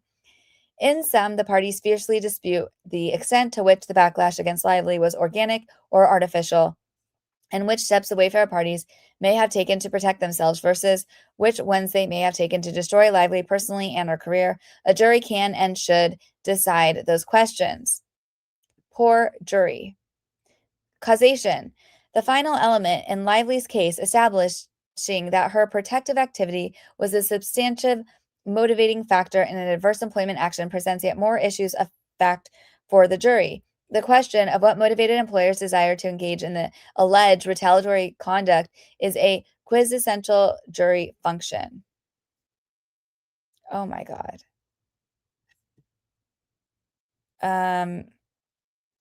This is, yeah, so this is kind of stupid. Let me see. What are you guys saying? Christina, I felt like he made an effort to not say anything as fact, but stating what both sides say and why he hasn't wanted to decide. It is enough of a fact that the jury need to decide. Okay. I mean, I think what Pam said earlier makes a lot of sense to me also, was that he's letting this so that she doesn't appeal right away. So he's like, here's some scraps, and this is what I think of your case, and so do with it what you will. And if anyone at all in the Team Lively camp has like a tiny bit of a brain cell, they're going to try to settle. But that's just my opinion.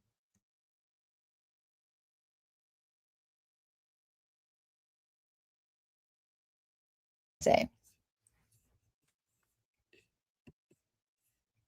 You said, I know, but I've never seen where that was said. I want to go look. I never knew the baby bump video was sent to Jed. Yeah, I mean, that is weird, right? And I've read every single doc. I know you have.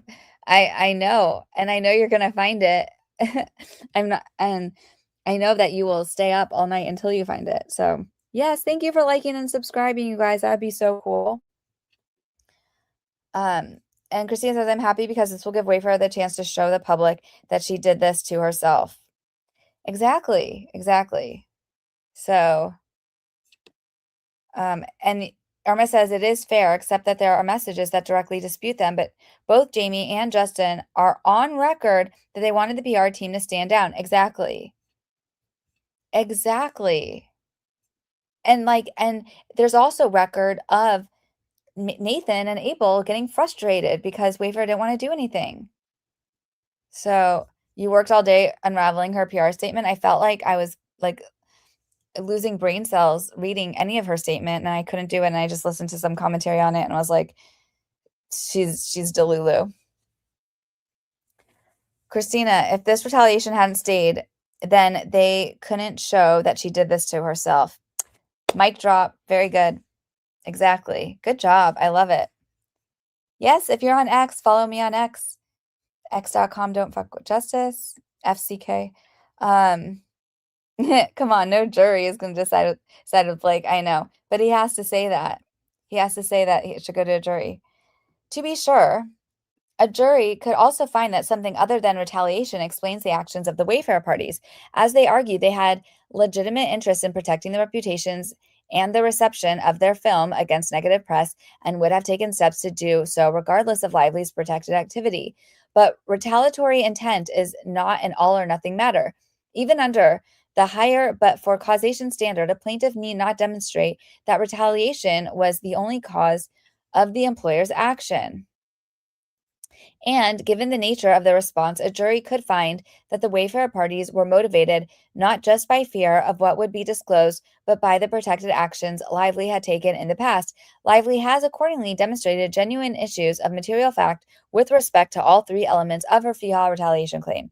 The motion for summary judgment as to this claim is denied. Aiding and abetting liability. Count 7 charges Abel, Nathan, and Tag with aiding and abetting retaliation. The Wayfarer parties argue principally that Count 7 must be dismissed because there is no primary FEHA retaliation liability. The court has now rejected that argument. However, Abel and Nathan are nonetheless entitled to summary judgment on a different basis. FEHA makes it an unlawful employment practice for any person to aid, abet, incite, compel, or coerce of doing any of the acts forbidden under this part or to attempt to do so. California courts have imported the common law definition of aiding and abetting into FEHA's. A person aids and abets the commission of an intentional tort if the person A knows the other's conduct constitutes a breach of duty and gives substantial assistance or encouragement to the other to act so act, or B gives substantial assistance to the other in accomplishing a tortious result, and the person's own conduct separately considered constitutes a breach of duty to the third person. In Reno versus Baird, the California Supreme Court held that individual non-employer individuals such as supervisors cannot be held directly liable for discrimination under FEHA. The court reasoned that the legislator did not intend to place individual employees charged with making personnel decisions on behalf of their employer at risk of personal liability for those decisions, especially given that FEHA only covers employers with 5 or more employees, and it would be inconceivable that small employers were shielded from FEHA claims while individual supervisors were not. For largely the same reasons, and more importantly for present purposes, the court also held that even though FEHA's aiding and abetting provision covers any person, individual non-employers, such as supervisors, cannot be held liable for aiding and abetting discrimination. The court explained that because individual supervisors are not directly liable for discrimination under FEHA, it was implausible that the legislature nonetheless intended for them to be personally liable by the roundabout method for aiding and abetting language. In Jones versus Lodge at Torrey Pines Partnership, the California Supreme Court extended Reno's holding regarding personal liability for individual non-employers from the FEHA discrimination context to the FEHA retaliation claims. Accordingly, there can be no aiding and abetting liability for individual non-employers on a theory of either discrimination or retaliation where the individual is acting as an agent for the employer. Aiding and abetting liability instead applies to third parties such as customers or suppliers who induce or coerce conduct prohibited under FEHA. For example, in Alk versus Superior Court, the court held that talent agencies could be liable for age discrimination inflicted on television writers by the television network and studios that employed writers.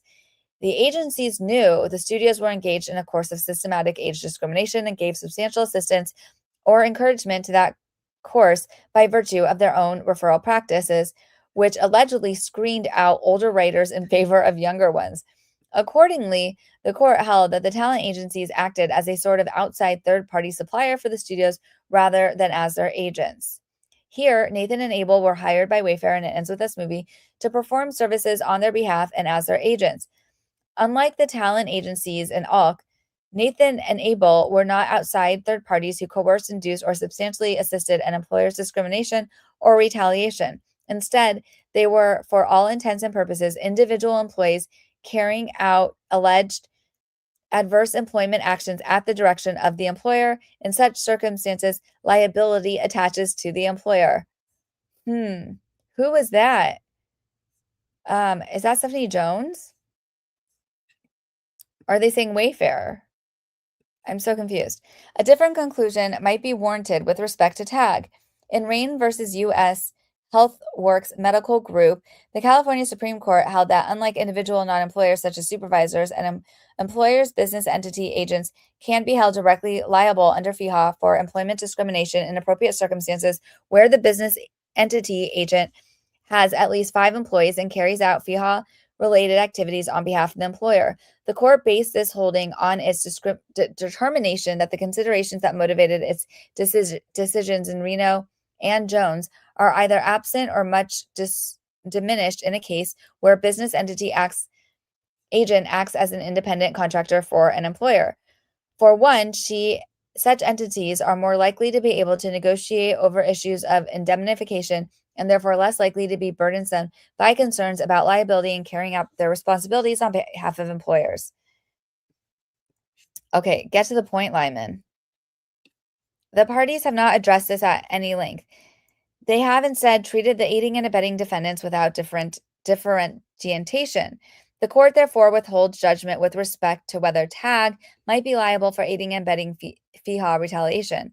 Because Nathan and Abel cannot be held personally liable for aiding and abetting retaliation, judgment must be granted in their favor. The motion for summary judgment with respect to TAG is denied without prejudice. Oh boy. How are you guys doing? I feel like this takes we're on 140 and there's still 12. How is there still 12 more pages of this? Oh my God, you guys. Well, I guess it's 11 because he takes a page to sign. I'm going back. Hold on. Can I check in with you guys? Oh my God, I have a super chat. Hey, CJ, thank you so much. Lemon Pound Cake for the live read and staying on Blake's neck. Oh, I am on her neck. You do not have to worry about that. I know because CJ, she's more evolved than me. She wants to be more what's the right word? She's more generous with how she views these people, like how the Baha'i faith would want us to. But I'm not like that. I don't think that she should be able to get away with what she's done, and I'm going to call it out and I'm going to stay on her neck. I think she's a terrible person. I think Ryan Reynolds is a terrible person. I think everyone in their camp is a terrible person. And I'm disappointed that Taylor would still be friends with her if it's true. Thank you so much for the support, CJ. I really appreciate it. My second super chat on the stream, because the first one was from Ricardo. So thank you both of you. I really appreciate it. Okay. So you have to sing it. I have to sing it. Wait, can I just show the clip? You know who you should check out Kinney. She sings Limen Pound Cake. She's making a song. She already has the verse up on her last live. Limen Pound Cake. And she can sing it. I can't sing it. I think Taylor Swift, Ryan Reynolds, and Blake are all nasty as gremlins, says Pam. Cedar says, no, I'm coming to the dark side. This is LOL. This or statement was too much. Yeah, this was her statement was bad. And but it is funny because you can see that mainstream media, it's really hard for them to still even side with her. It's they're so desperate with what they're reporting. And I would love to see those texts now from Leslie Sloan and Shapiro. I know Christina, me, and DFJ are going to do a true crime update soon, so I'll be a night one. Yeah. Oh, it'll be a night one. Yeah.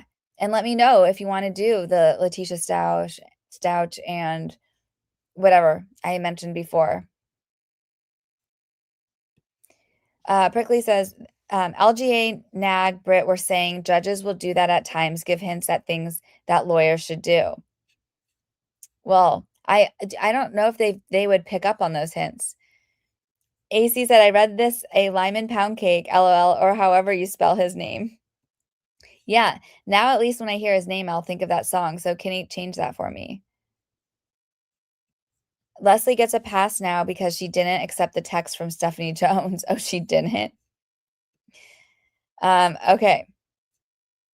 I agree with Rose Wilds here. They are all demons to me. Alex, Josh Greenstein, Stephanie, Liz, Isabella, Jenny Slate, Blandon, Sean Levy, Matt Demon, all of them. I love our nicknames for them. Ooh, lively. Yes, I know. You sing that so good. AC. Oh, thank you so much for the super chat. No cake, but maybe enough to do a cookie. That is so sweet. Thank you so much, AC. And I'm so glad you've been able to join in on these past few lives, like, because you're out there in Australia, I think, right? So thank you so much. And that keeps me motivated. So now those like 12 more pages don't seem like that much further away. We can do it, right? Should we get through it? Thank you. This motivates me to keep going. Limen is the correct spelling. Claire Ayub. Yeah, she's a demon too. I hope we never have to see her again. All right, let's keep going.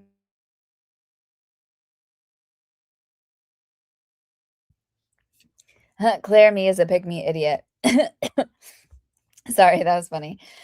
She is. Okay.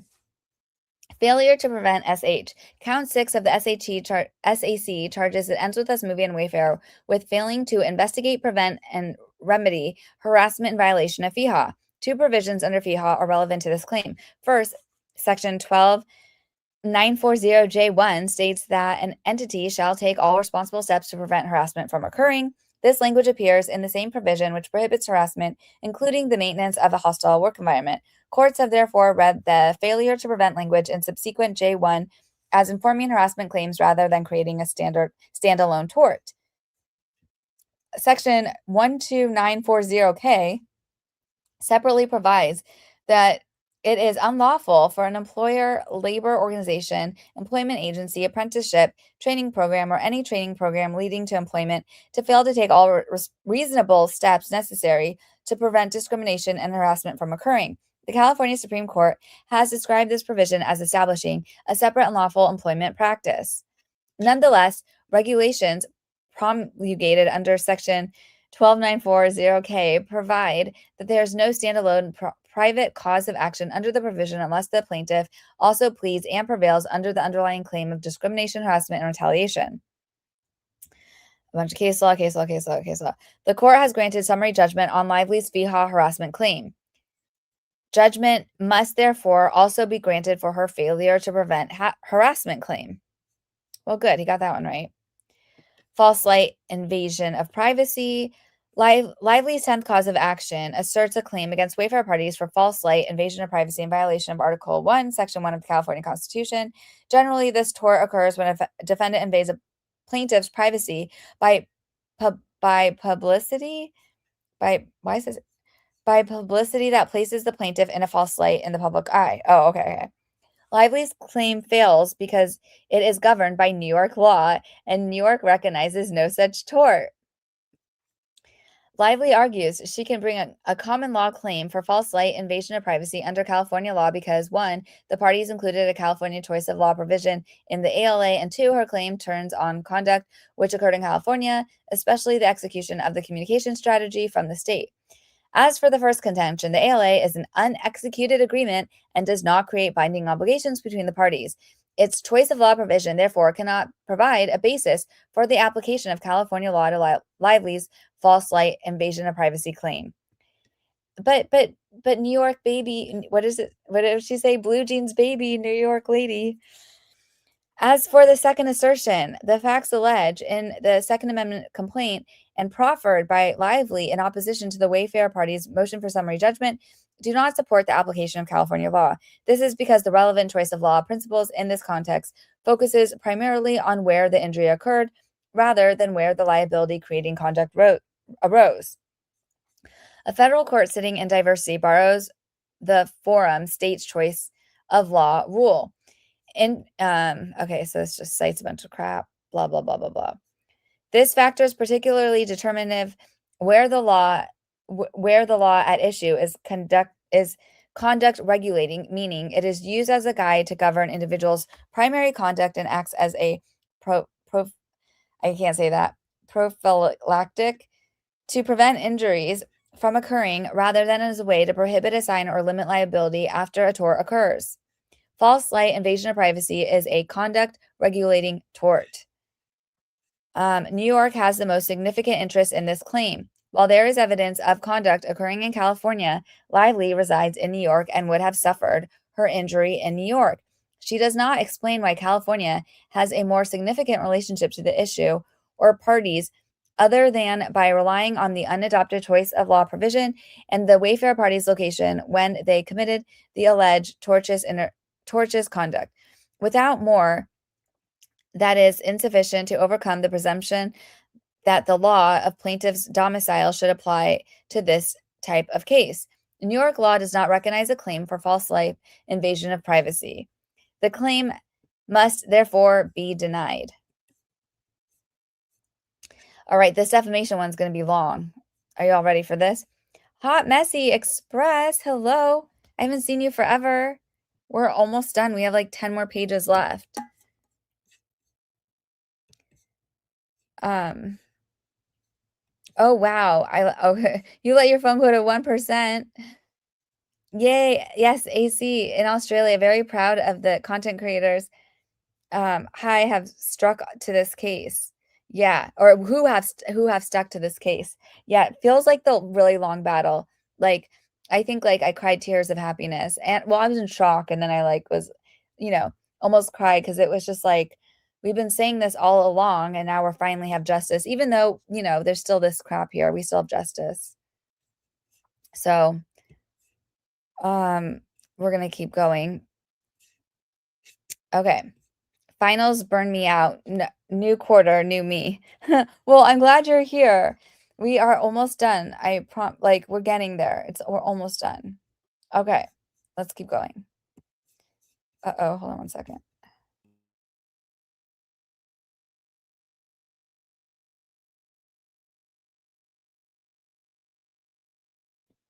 Okay. We are at... Oh, you bought an iPhone 17 and it's a game changer on the battery life. I'm still on a 14. I'm still on an 11XR. That was a good phone. I had that one too. I was in the XR. Yeah. So, okay.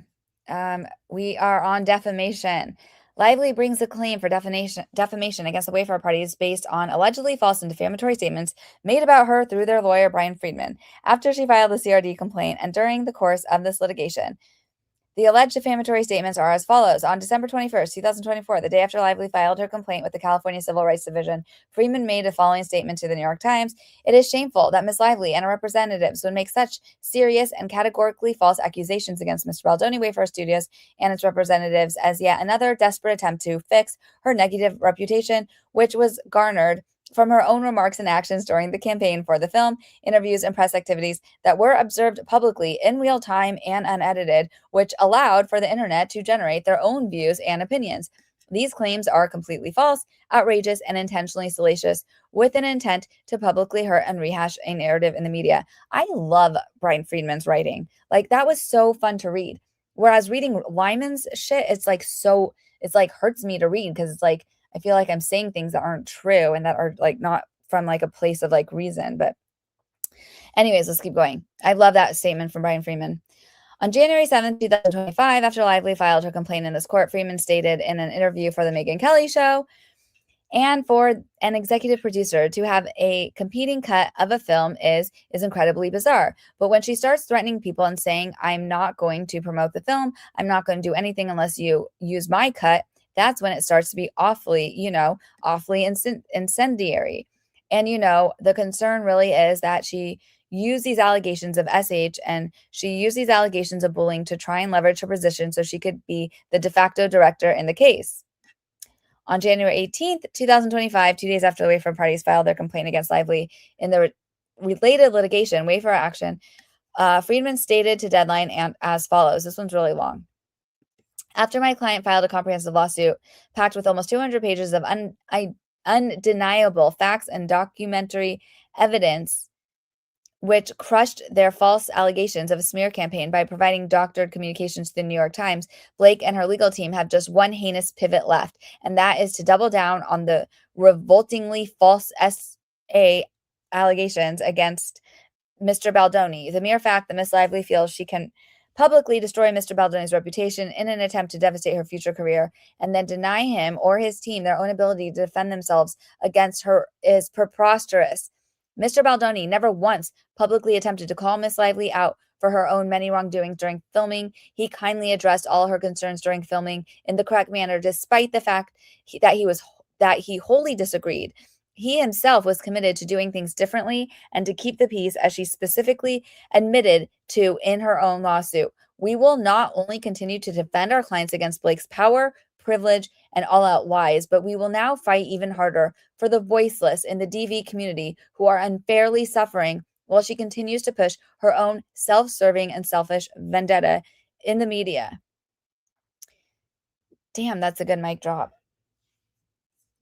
On January 25th, 2025, Friedman stated to the New York Post, page 6, "We will always respect the court. However, we will never be bullied by those suggesting we cannot defend our clients with pure, unedited facts. All we want is for people to see the actual text messages that directly contradict her allegations, video footage that clearly shows there is no SH, and all the other powerful evidence that directly contradicts any false allegations of SH and subsequent smear campaign. It seems that in a time of universal deceit, telling the truth is a revolutionary act." Another mic drop. He's so good. The Wayfarer parties argue that Lively cannot prove falsity or malice, that the statements are ones of opinion that are shielded by the First Amendment, and that they are absolutely privileged under California's litigation privilege and New York's fair report privilege. The court need not engage in a choice of law analysis, as the parties agree that there is no conflict between New York and California law with respect to the specific arguments raised.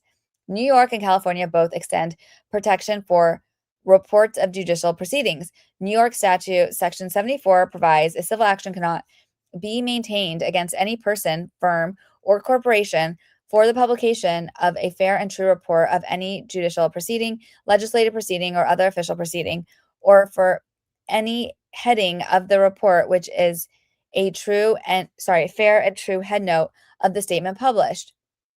The fair and true report privilege has been described as an absolute privilege that is not defeated by the presence of malice or bad faith. I just want to make sure I'm still okay. We're still good.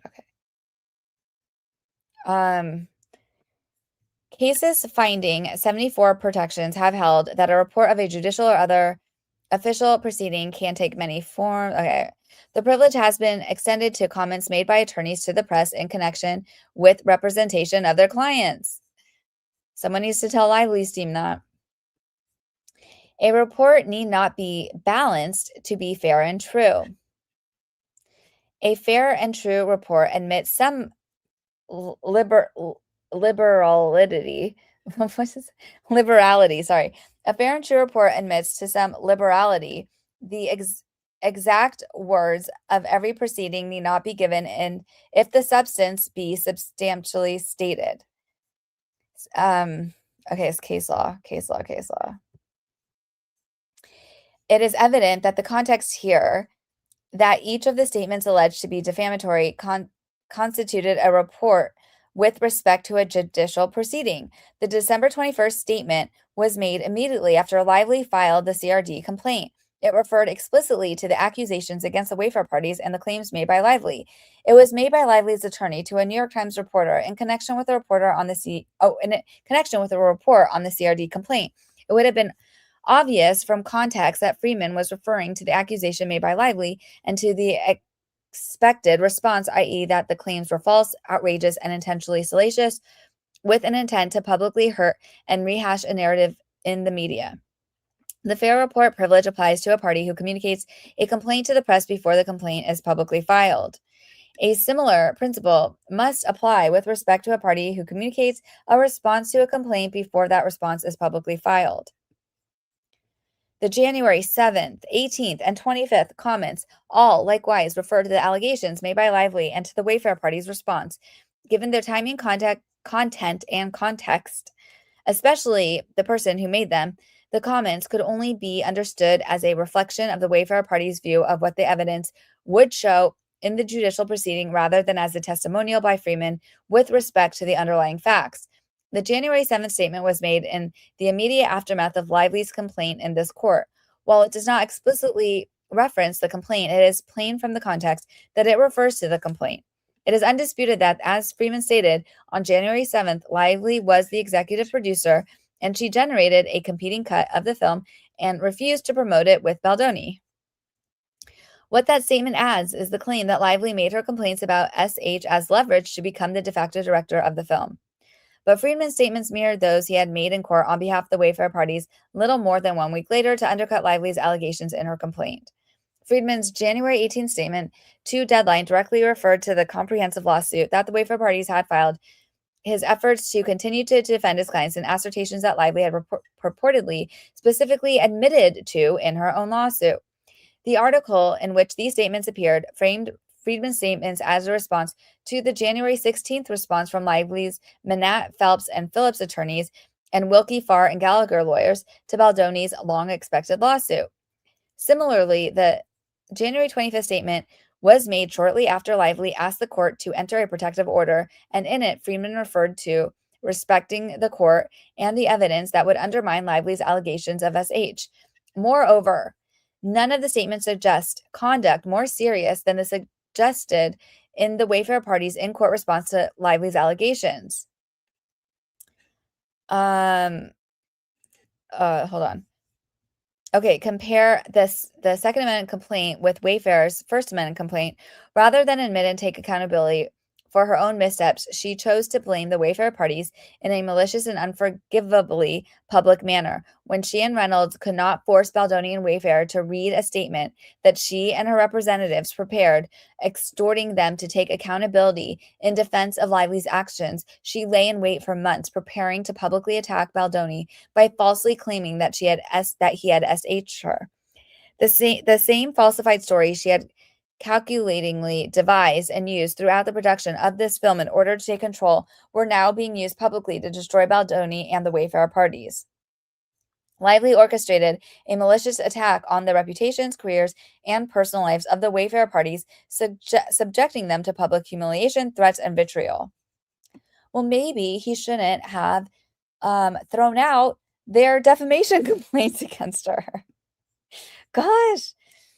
Okay, Lively relies on Judge Kaplan's opinion in Carroll versus Trump, but that case bears little resemblance to this one. While the statement at issue in that case was made during the pendency of a legal proceeding and its subject matter overlapped with the proceeding, nothing about the content or context of the statement made it a report of a judicial proceeding. The statement instead constituted an I can never say this word, amalgamation of Mr. Trump's personal views and comments on a wide range of subjects, including the legal system in the United States and of the New York, this court, Miss Carroll, and her rape accusations against him, CNN, and his journalist Anderson Cooper, and Miss Carroll's counsel. Indeed, the way in which it was stylized belied any notion that the defendant was even attempting to provide a fair and true report of a judicial proceeding.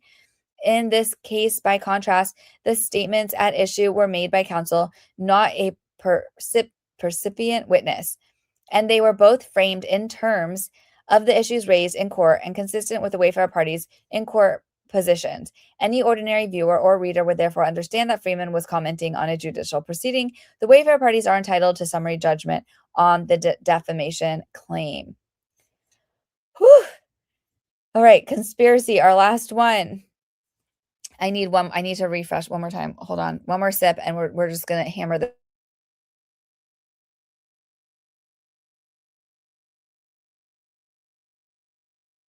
Okay.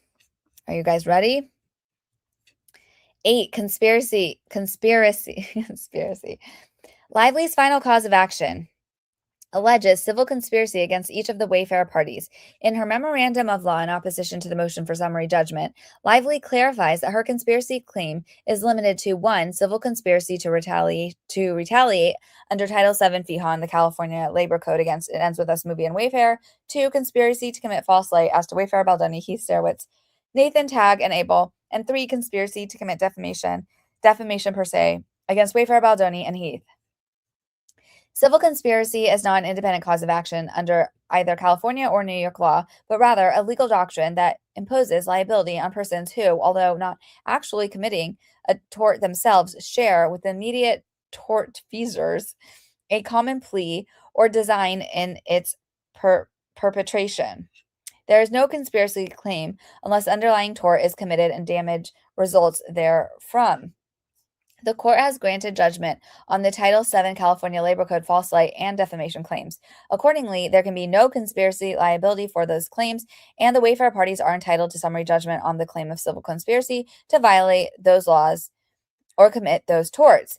The Wayfarer parties are also entitled to summary judgment on the claim of conspiracy to commit retaliation under FEHA. Regardless of whether New York or California law of conspiracy governs, Lively cannot accomplish by way of civil conspiracy, which she is unable to under FEHA itself. As detailed above, see Supra.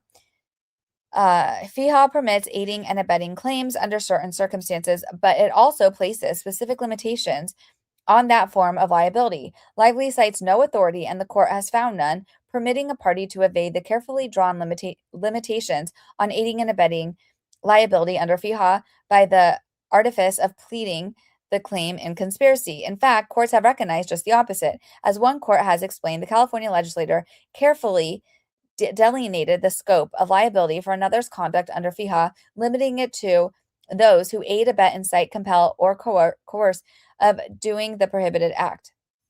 Accordingly, a civil conspiracy claim which exceeds the scope of FEHA's aiding and abetting provision cannot be brought. And then it's just case law, blah, blah, blah, suggesting, okay, so case law, okay, conclusion. Oh my God. The motions for summary judgment on the pleadings and summary judgment are granted in part and denied in part. Judgment is granted in the Wayfarer party's favor with respect to all counts in the Second Amendment complaint, except for Lively's fourth cause of action for retaliation in violation of FEHA against It Ends With Us movie, and Wayfarer 2, Lively's seventh cause of action against TAG for aiding and abetting retaliation in violation of FEHA, and 3, Lively's ninth cause of action for breach of the CRA against It Ends With Us movie. The clerk of court is respectfully directed to close docket number 810, 813, and 952, so ordered April 2nd, 2026 by Louis J. Limen, PoundCake. Yay, we finished it. Oh my God, you guys, we did it. Can you believe that? Well, it took less than 4 hours. Just kidding. Yay. Oh my God. I am so appreciative of all you. Let me close this last poll before I forget. Oh, wow. 80%. It looks like 80% say we're going to trial. 20% say settle. And you guys are really like, I think that always trust the chat. The chat knows what it's doing. You guys know what's up. I trust your instincts. And I believe you. And I think that would be awesome. I think it would be so cool for, for people to be able to see this and for Wayfarer to get their day in court. So same, like, what would you even write? Oh, yeah. What letter? You really wish you could see that letter. What letter? Tell me. Oh, you said, I wish Wayfarer would file some sanctions for some of the stuff they have done. I know. Does anyone else wish they knew what was in the letter to the judge when she doxed their addresses? Yeah. I want to know what's in that one. Did we see all of Ryan Reynolds' text? Well, I mean, they were pretty bad. The other one I wish we still could have seen. I really wish we could have seen the extortion letter. We never got to see that from Lively's attorney to Baldridge, which is Taylor Swift's attorney. And I think that would have been really interesting to see.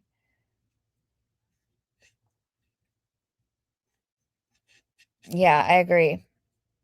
The doxing letter that was sealed.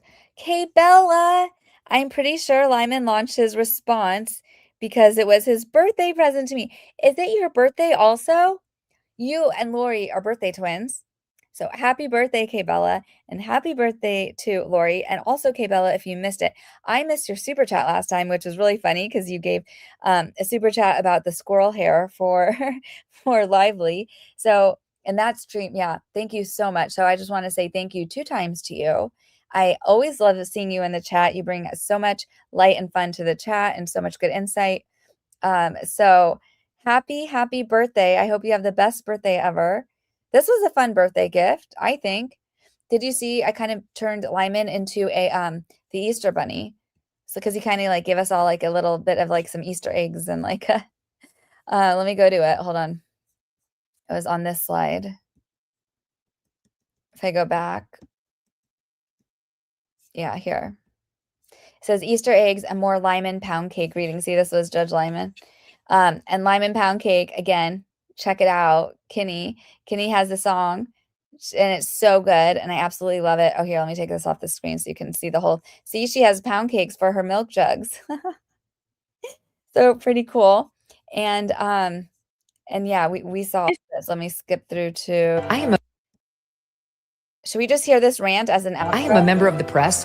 You are a sad, pathetic, untalented, narcissistic bully. Blake Lively is a narcissistic, liar, bully, brat. She believes that anyone who does not worship her must be on the payroll of her enemies. No one has to pay me one dime to say negative things about you.